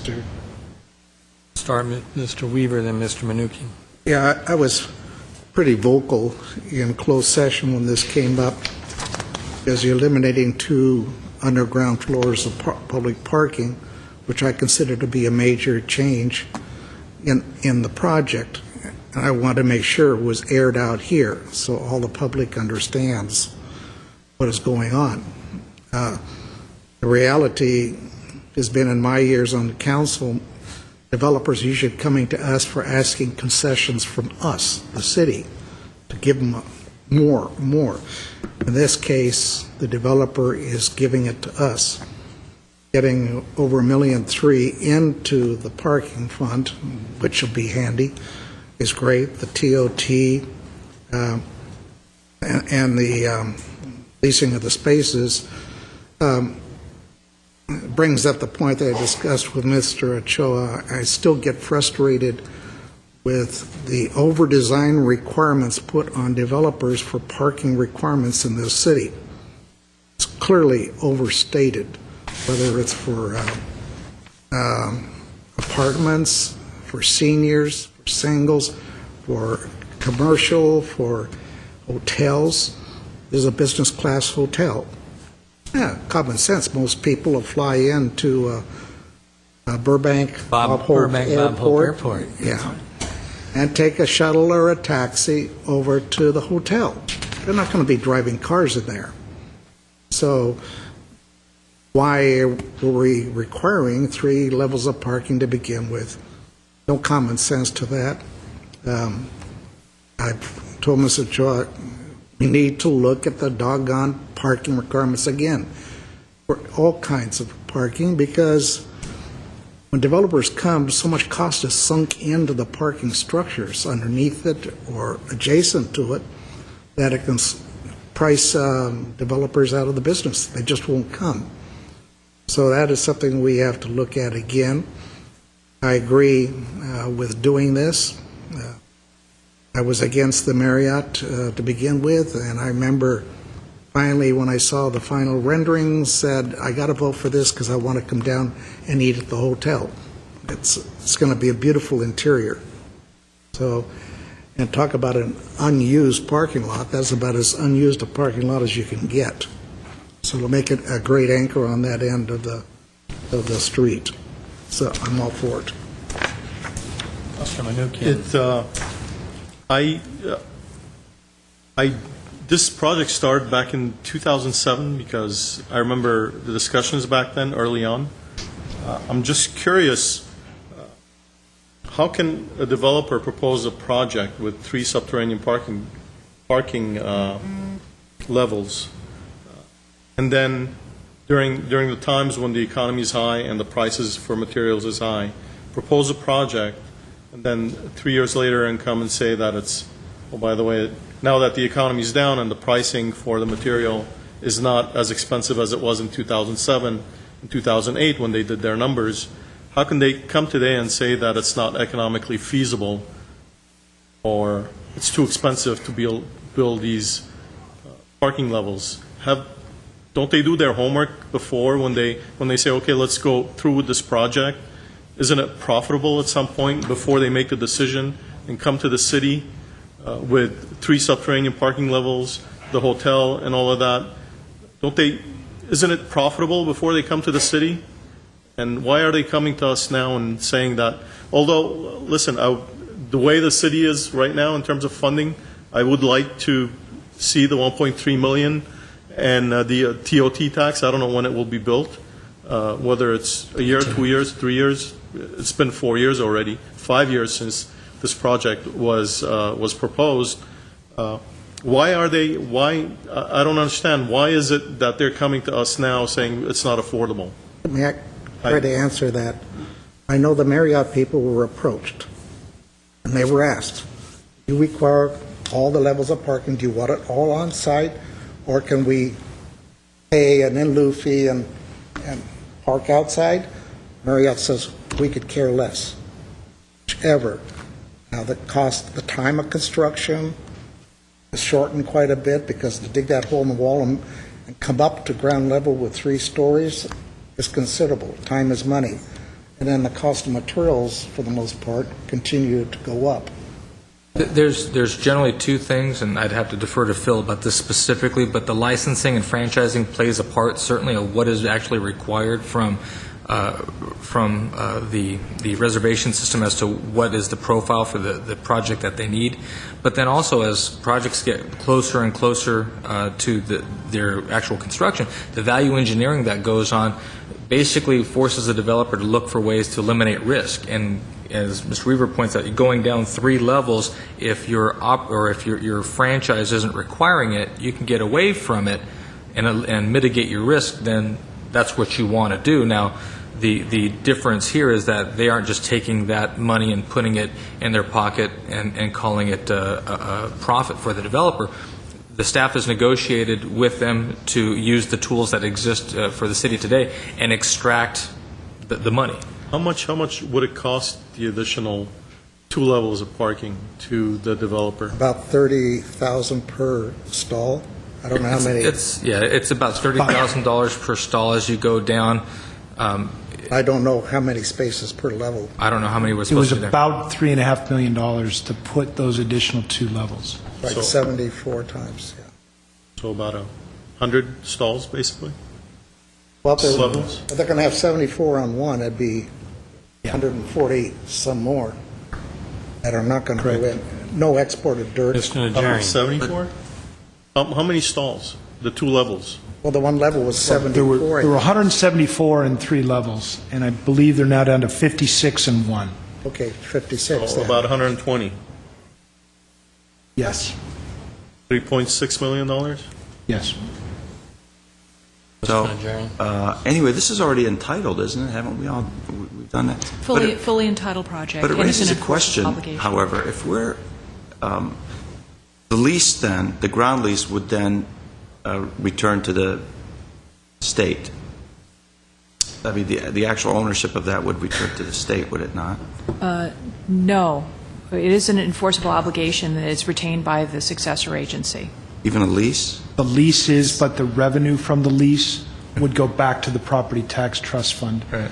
The housing authority gets to keep its program income. The redevelopment agency on the commercial side does not. To the extent that, so the 26,000 income that's coming in, to whom does that go?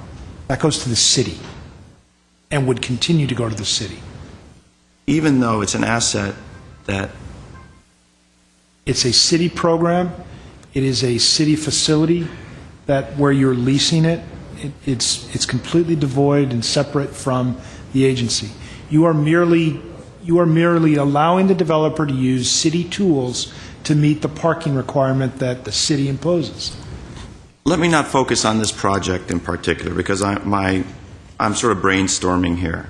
Let's go back to the Lemley project. Assuming that we had tied the entitlement to that project to buying parking spaces in our parking garage that generated an income, to whom would that income go to? Would it go to us? If it was a city parking structure, yes. Could we not then use that as a source of revenue to fund the project that, for instance, to fund the Lemley project? We're asking for $1.1 million, but there's revenue that we're imposing, there's restrictions that we're imposing on that project, which is to buy, hypothetically, parking spaces in the exchange parking garage that's throwing off income. Can't we then assign that income to the taxing agencies, taxing authorities, in return for, in other words, bonding the income that we're creating on the requirements on that project? Am I getting? I think I understood. No, I think I understood what you said. Where, and it's a good idea to be able to use some kind of lease revenue, but if you build that under that level underneath, the people wouldn't park in the exchange, they would park underneath. And so you would, that revenue stream... That particular example wouldn't work, but... Probably not. But that is a way that we've thought, and we're trying to put the, wrap our head around it. How do you do those types of things to fund projects, economic development projects in the future that you would want to see? Let me get back to reality. On the courtyard, I think it's a great project, and I think everything has been sewn up on this, and the bow is tied. Let's just do this. The parking, Mr. Weaver made some general comments. I wouldn't agree with all the examples he gave as far as apartments and other things, but in terms of hotels, I think the experience we have with the Embassy Suites clearly shows that the code parking is excessive, and there's just acres of underground parking that's unused. We could use as a skate park probably for extra revenue, but so for this particular example and this project, I would support it without hesitation. Ms. Friedman? Yes. And I'm a big yes, empty parking lot. Well, we beat it to death, I think we all, except for maybe Mr. Mnuchin. The next project that we need some direction on is the Museum of Neon Art. I apologize, the picture was taken right into the sun, but if you can imagine from here to here is owned by the former redevelopment agency. The idea was to rebuild this or rehab this building here with a museum space for the Museum of Neon Art.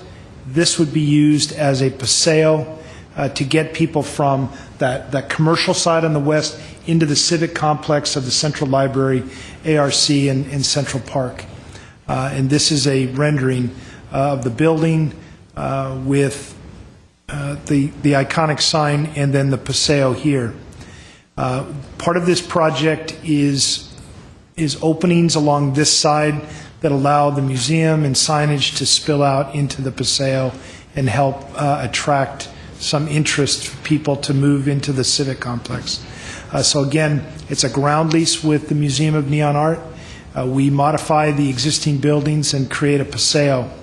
The ground lease that has us modify the existing building is an enforceable obligation. It was entered into prior to the cutoff date of AB 26. The paseo, which we think is an important component not only of the museum, but to get people back and forth to the civic complex, is not. The agency had not yet let a contract for the construction of that. Under the terms of the agreement, we were to build the building, and the paseo, Mona was to occupy and then program with Neon Art and other community programs. The agency had authorized the design of the paseo and the building. Those bid documents are prepared and they're ready to issue, subject to your direction. We're asking for direction two things. We want to ask the Oversight Board if they would allow us to use bond proceeds and build that original paseo. It has some nice features that tie in with the museum, some water, and some landscape. If there isn't the authority given by the Oversight Board, the landscape architect, our Parks Department, Public Works, and our design studio have designed something much more modest that uses gas tax and park impact fees to continue to build that paseo so that we would have that ability to go back and forth. What we call the additive alternative is not subject to Oversight Board review because you would be using city funds for that. This is a rendering of the paseo as it was originally designed to go with the Museum of Neon Art. There's a water feature, landscaping, and some flooring materials, special flooring materials. If we're unable to, this is a sketch of what we would do. This is just scored concrete. There's some minimal landscaping. This is drought-tolerant landscaping. We would use string lights instead of light poles. We'd want to funnel people into an area here to then cross that alley and ultimately over to the library. So what we're asking here is give us your approval to go forward with the design bid specs for the Museum of Neon Art and with either the full design, if the Oversight Board approves that, using our bond funds, or the reduced design here that you see. Hey, Mr. Weaver, we'll start with you again. Consistent with my previous position, I do not support the Museum of Neon Art. I don't even know that it is economically feasible in this city, and I cannot conceive of people going from the Americana across the east side of Brand on a consistent basis to look at a neon museum that they have seen once or twice, max.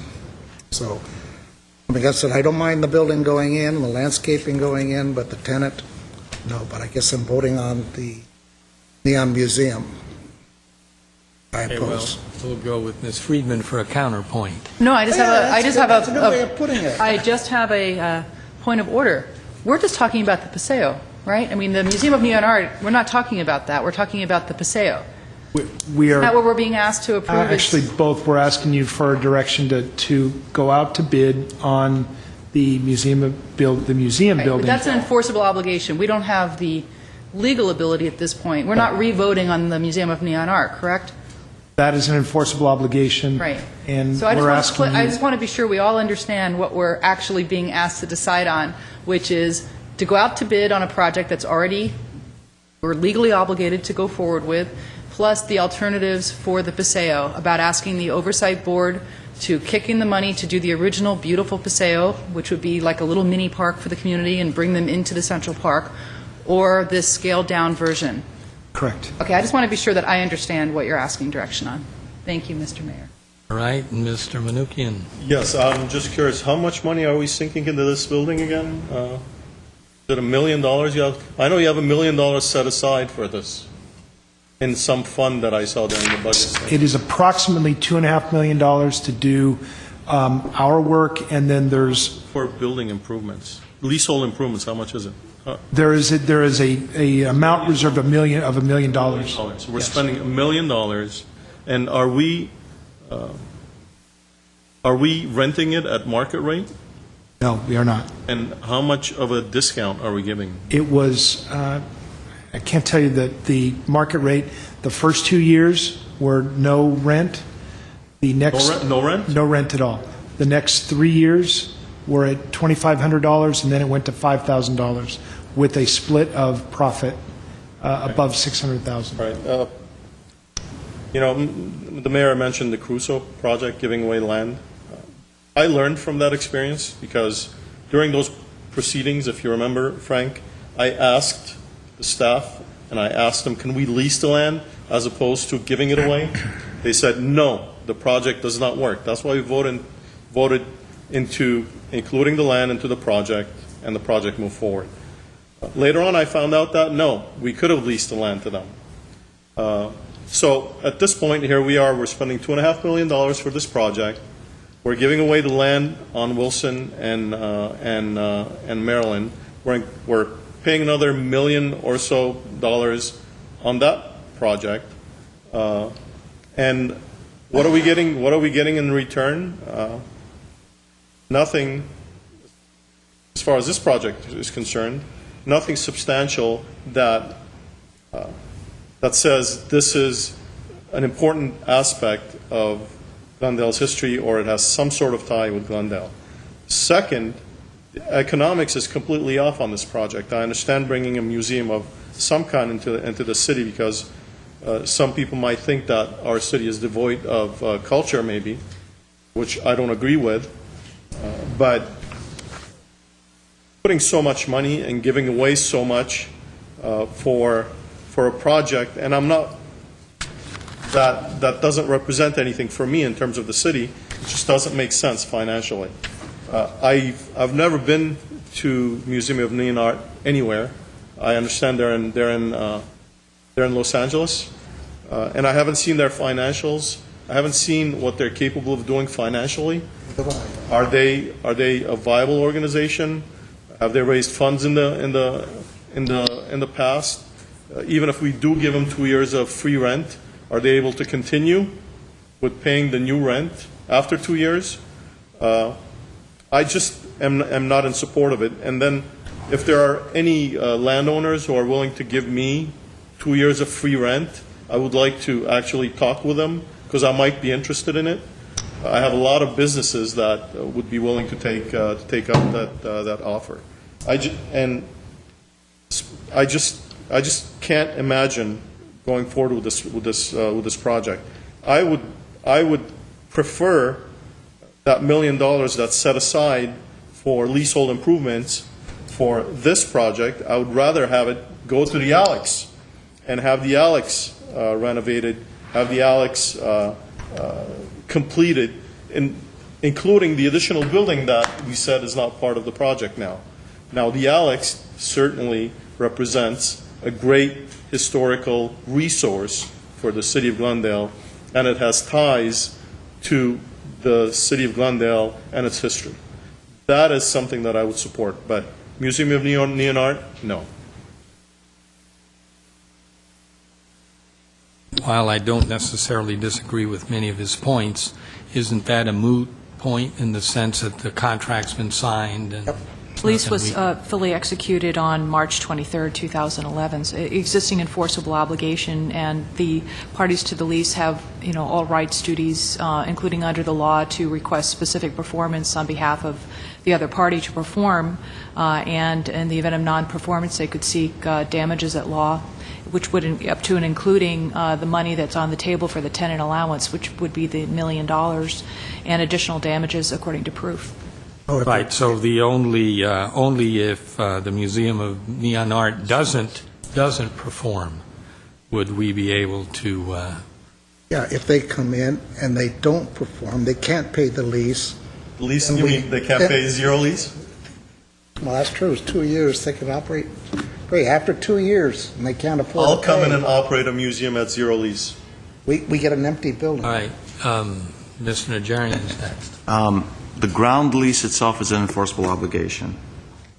The property was previously owned by the redevelopment agency. Correct. The obligation to build out the space is also enforceable? Yes. With whose money? With Is that redevelopment? Yes, Formerly it is. redevelopment? Former redevelopment agency Okay. funds. So that money is not coming from any general fund. This is the money that otherwise is there. So the issue then, as you stated, is only the Paseo, whether we want to proceed with the Paseo, With the construction of the Paseo. Correct. Ask the oversight board for money for the bigger. Did we not, though, make representations to them that they would have, the sliding doors and all the, the access to the Paseo? Was that referenced in the lease itself? I mean, I thought it was. Subject to separate approvals, and the lease anticipates the agency being obligated to complete shell and core work and then contribute the $1 million towards a tenant allowance. So that anticipates the demolition of the adjacent project, but it does not guarantee the approval of the adjacent. We're not obligated. There's no obligation to perform the demolition of that building, create the Paseo, and we had... There's no obligation... But wasn't part of the design review based on that? I mean, the design review of this was absolutely based on the existence of a Paseo. And if the Paseo itself is not performed, then doesn't that invalidate the design review from No, there's a provision in the lease, and we look carefully for what you are in. It's the use of the adjacent passage. After completion of the passageway project, the tenant may request use of the publicly owned project in conjunction with tenant events, but there's no guarantee in the lease that that project will be improved. The lease anticipates that there will be demolition of the adjacent building so that the owner's obligation to complete the shell and core work can be completed, but there's no guarantee as to what or when the adjacent passageway project, if it will be completed, in what form it will be completed. Let me play the devil's advocate here for a moment. I approved the design review, stage 1 and 3, or whatever we went through, based on the existence of a paseo, which is going to give an articulation of the southern facade, et cetera, et cetera. Now that that paseo is not there, the premise that I made my design review on has failed. The condition precedent does not exist. I want to withdraw my approval for the design review because it's not what I saw when I approved the design review. I mean, can someone make that argument? I'll second that motion. And why not? And if not, why not? Because really, my idea was that it be a paseo and that it have a frontage on 2 sides, maybe even 3 sides, but presuming that we had money to build the paseo at this point, I don't want to put any more city funds in the paseo, and if the paseo doesn't come through, I don't want the museum there. How about that? I think there's a couple issues there, successor agency member Najarian. One is with respect to the design review itself, it's limited to what the agency approved at the time, which is the design review of the building, because that's the design of the paseo is subject to the agency and the city's control. With respect to the actual paseo, as Ms. Van Meiden stated, there's access from the paseo into the building, vice versa. So I think a reasonable argument can be made that there has to be some level of open space there. The question has been for us, what level? We don't think we can argue, or at least it's very difficult to argue, that there's a enforceable obligation to build the design of the paseo as it was originally intended, but that there has to be some level of open space there because that's what the museum bargained for, was to have that access to that space, and as a result, there's a reasonable argument that that building adjacent to it has to be demolished. The question becomes what level of paseo or open space next to that building has to occur, and so that's what the item is before you. What has to be demolished? I mean, we would be forced to do that, even with the party that made that deal. We can't complete the tenant improvements anticipated under, the landlord's work, which is the shell and core work. The failure of conditions, the contract is void. It's like renting the apartment to watch the Queen on parade, and if the Queen wasn't coronated, then there's a futility of purpose. I think our concern with that is that the failure of the condition, the agency, in this case the successor agency, has control over that condition because it owns the paseo and has the right and the ability to take action with respect to it. Specifically, the demolition and the wherewithal. Correct. We do have the wherewithal? We have the money? Where's the money coming from for the demolition? It's part of the enforceable obligation that goes along with the lease. We are obligated to do the shell and core work, and in order to complete that, we have to take the adjacent building down. Development. Ms. Friedman, did you have a comment? Well, how much money are we making in rent right now in that building? 0. 0. Okay. So the museum moves in and we give 2 years free rent. How much money are we losing? 0. 0. Right. But what we have now is a very blighted building that no one's going to move into. That building is really substandard. I've been in it. Now, our option is, if we were to be able to get out of the contract, which from what I've heard we can't, but if we were to get out of it, we could give the building to the state and they'll sell it, and maybe they won't, maybe they will, maybe it'll sit there for a long time because no one's going to want to put the investment in, or maybe someone will buy it and we'll get whatever. But if this contract is enforced, if this project moves forward, which it has to move forward because we have an enforceable obligation, we get a very nice building. Will the museum survive? I mean, I actually share some of Mr. Manukian's concerns, some of my colleagues' concerns, whether the museum will survive. I know that staff went through their financials and felt that they would, and that they were able to do fundraising, they were able to meet those, what they needed to do to eventually be paying the market rate rent that they're going to have to pay, which right now, by the way, we're getting 0. But if they don't, they have to move out. That's what the contract says. So in my mind, we're using redevelopment money for really what it was intended to be used for, which was to reduce blight. We have a very blighted building across from a very nice development, And out of this use of these funds, this last bit of funds that we're going to be able to direct, we're going to get a beautiful building. We'll get what I hope to be a museum that is able to survive and bring some interest to our downtown and some culture and something different from what we have now, which is retail. And that's what we have. We have retail and we have restaurants. We don't have a museum. We don't really have a cultural draw in that area. We do up at the Alex, but we don't in southern Glendale. If it works, it's brilliant. I mean, we have another reason for people to come to the city besides just shopping and eating. If it doesn't work, they have to move out. That's in their contract, and we can figure out then who to lease the building to, and it's a building that will be able to be leased because it's a very nice building. So I don't really see the problem here. I hope that we can get the original Paseo built because to me that would be a lovely, lovely space for the community.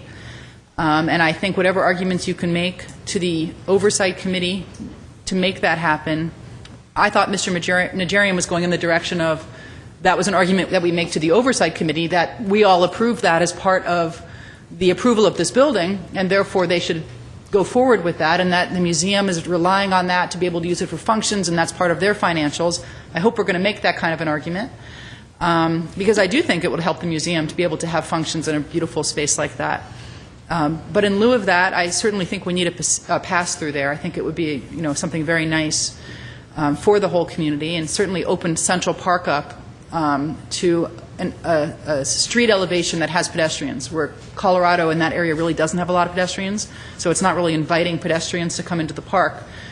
The Brand streetscape does invite pedestrians to enter that park and that civic facility and the library and all that we have to offer there.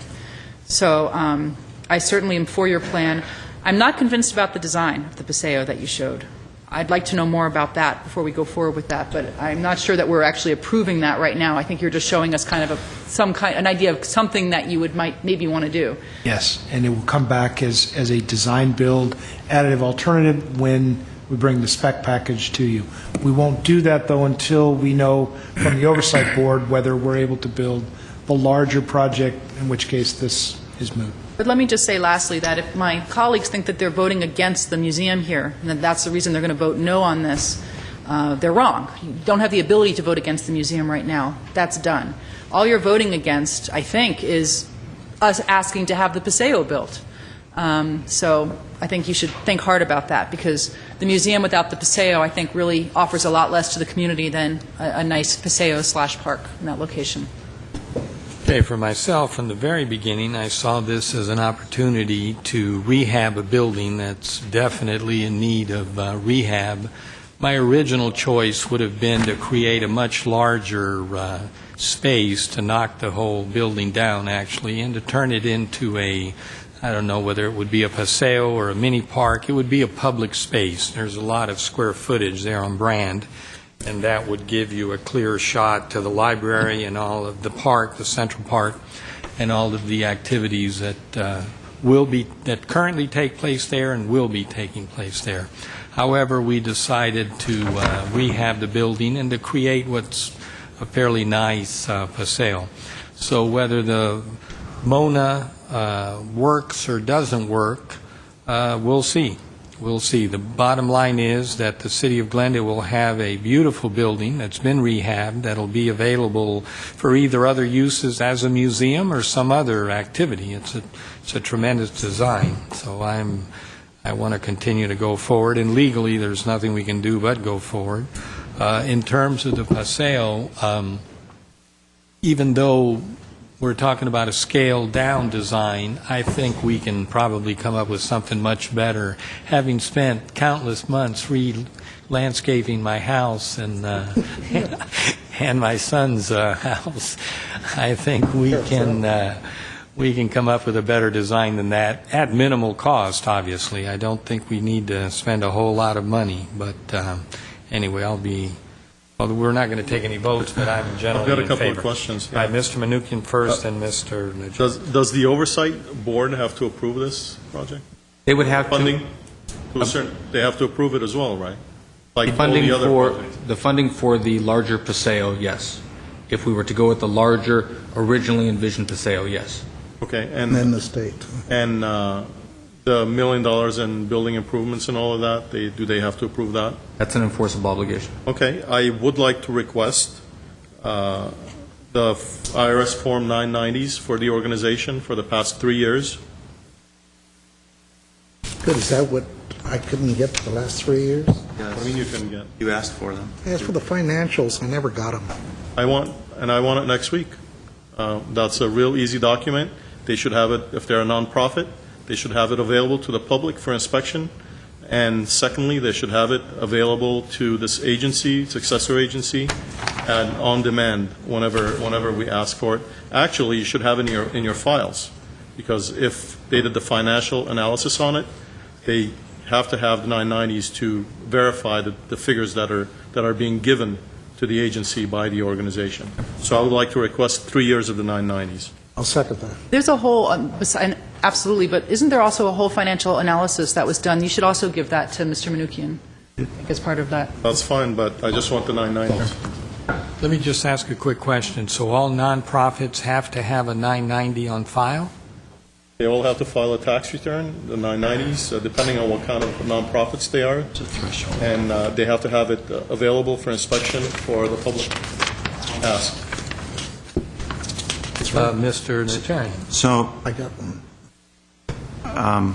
I hate to ask some questions that may be seen as very basic, but this is an unusual concept, I think, in law and in municipal governance.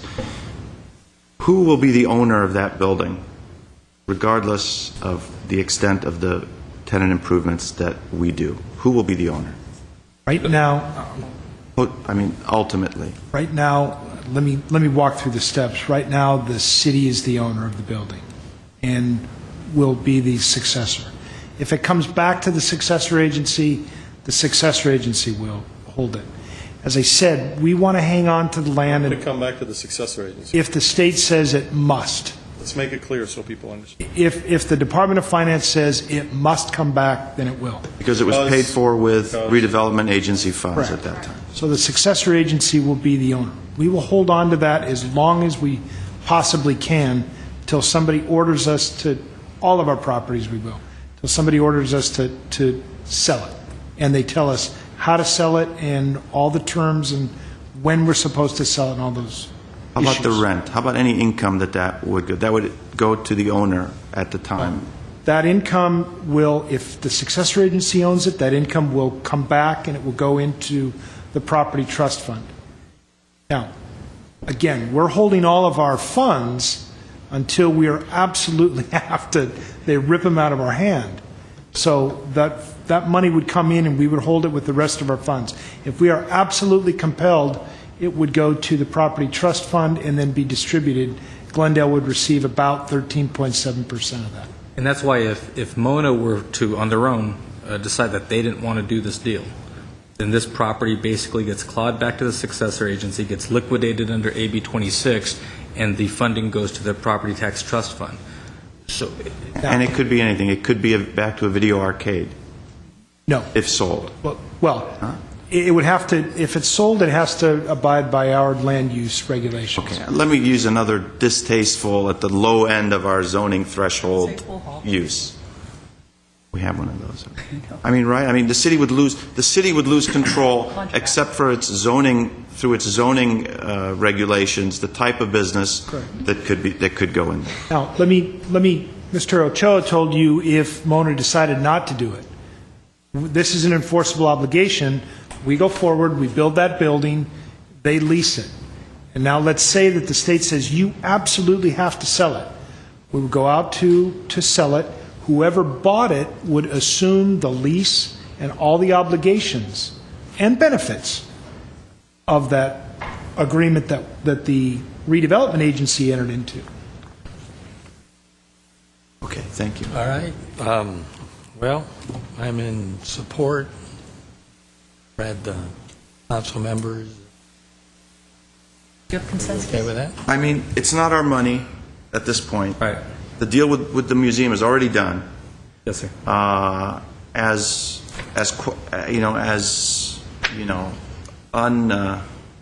unwise as the deal may have been, looking back again on the museum, it's a done deal, and we are not going to have any control of it anyway. So I think we might as well go for the Paseo.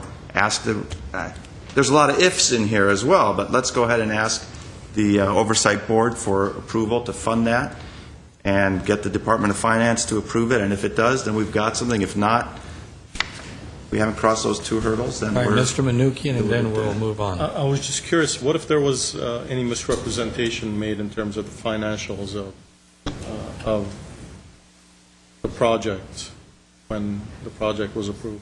What are the ramifications of something like that? We'll cross that bridge when we get to it. We'll take a look at the terms of the lease and see whether or not they can be fulfilled based on, their financial capabilities at that point. It might be an anticipatory breach. Meaning? That they may not be able to fulfill the obligations under the lease, so it would be a breach prior to the obligation actually occurring for them to pay, that they can't fulfill it, so it's an anticipation of the breach. We could bring an action. Okay, we have one speaker card. It's actually on 6B. Mr. Mayor, I'll be mindful of your time, but there's a few other things we need to know. That we can do very quickly. Not that these aren't important, but I think that I think you are all in agreement on them. We issued tax allocation bonds in 2010. We listed a number of public improvements to do, the Central Library, Central Avenue improvements, and the Paseo parking lot and alley improvements. We would like to ask the Oversight Board to allow us to use the proceeds for which the bonds were issued under this section. We'll be asking them to do that. In doing that, we will be seeking to prepare bids and specifications for the Central Library renovation. That was a $10 million project. A contribution of $5.4 million for the Central Avenue improvements to reconstruct that street. And then this is the parking lot between the library and the Museum of Neon Art right here. This would all get cleaned up and landscaped, and so it would be finish out that nice civic complex. With your approval, we will go forward and pursue those projects under the auspices of AB 26 using the 2010 bond proceeds. I'm very excited that we're going to move forward on this, hopefully, because this is something that's really going to sort of make the Central Park a lot more desirable. The connection with Brand is more than... And Central, for those who are wondering why it's been torn up, it's all in preparation for the resurfacing of Central. They're doing all the utility work first. Okay, any other comments? I hear none. Okay, I have one card. It's on 6B, which is part of what we've been talking about. Aram Kazazian. Good afternoon. I have a couple of questions on the Museum of Art. Isn't the $1 million also part of the demolition cost of the 10 improvements? That's the question I have for you. And then on the Lambley Theaters, by the way, Councilman Najarian, you did not vote on the Lambley Theater on the first time go around. You voted no for it. Yes. Okay, I have the records of that. And the parking is very, very important. If that project goes down, that's going to be a nightmare in that area. That's really a problem. If you vote no on that project, what is the cost of the Panda Inn sale? Nobody said how much they're going to pay to buy it. There was no word mentioned on that portion of it. I didn't hear anything. So the developer is eligible to purchase only the Panda without the parking lot. I understand the parking is part of the city-owned property and not part of the redevelopment successor agency. So they can only buy the Panda Inn. And what are they going to buy that for? And the $1.1 million that you guys want to advance to that, is that in addition to the other $1.1 million you're advancing, or is that same $1.1 million? I didn't understand that very well. So that's kind of a puzzle to me right there.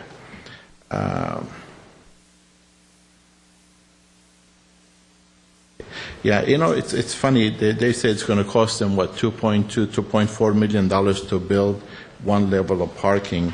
That's kind of really amazing, where on the hotel, you're estimating the cost at $1.3 million for 56 parking spaces versus over here is only 46 for $2.4 million. So the math is not there. The math is way off. I hope that project it doesn't go through, because that project is the only one. It's a bad one, but the Alex is what I'd like to see go through. All right, thank you very much. Staff have direction? I mean, do we have to make a Yeah, I motion? think you have direction from the, Yes, sir. okay, what's next? Next is agency member staff comments. My only comment is closed session coming up. Right. Well, we will, we're going to adjourn, and we will start the regularly scheduled city council meeting at 6:30 tonight rather than at, Motion to adjourn this meeting? So Second. we're adjourned.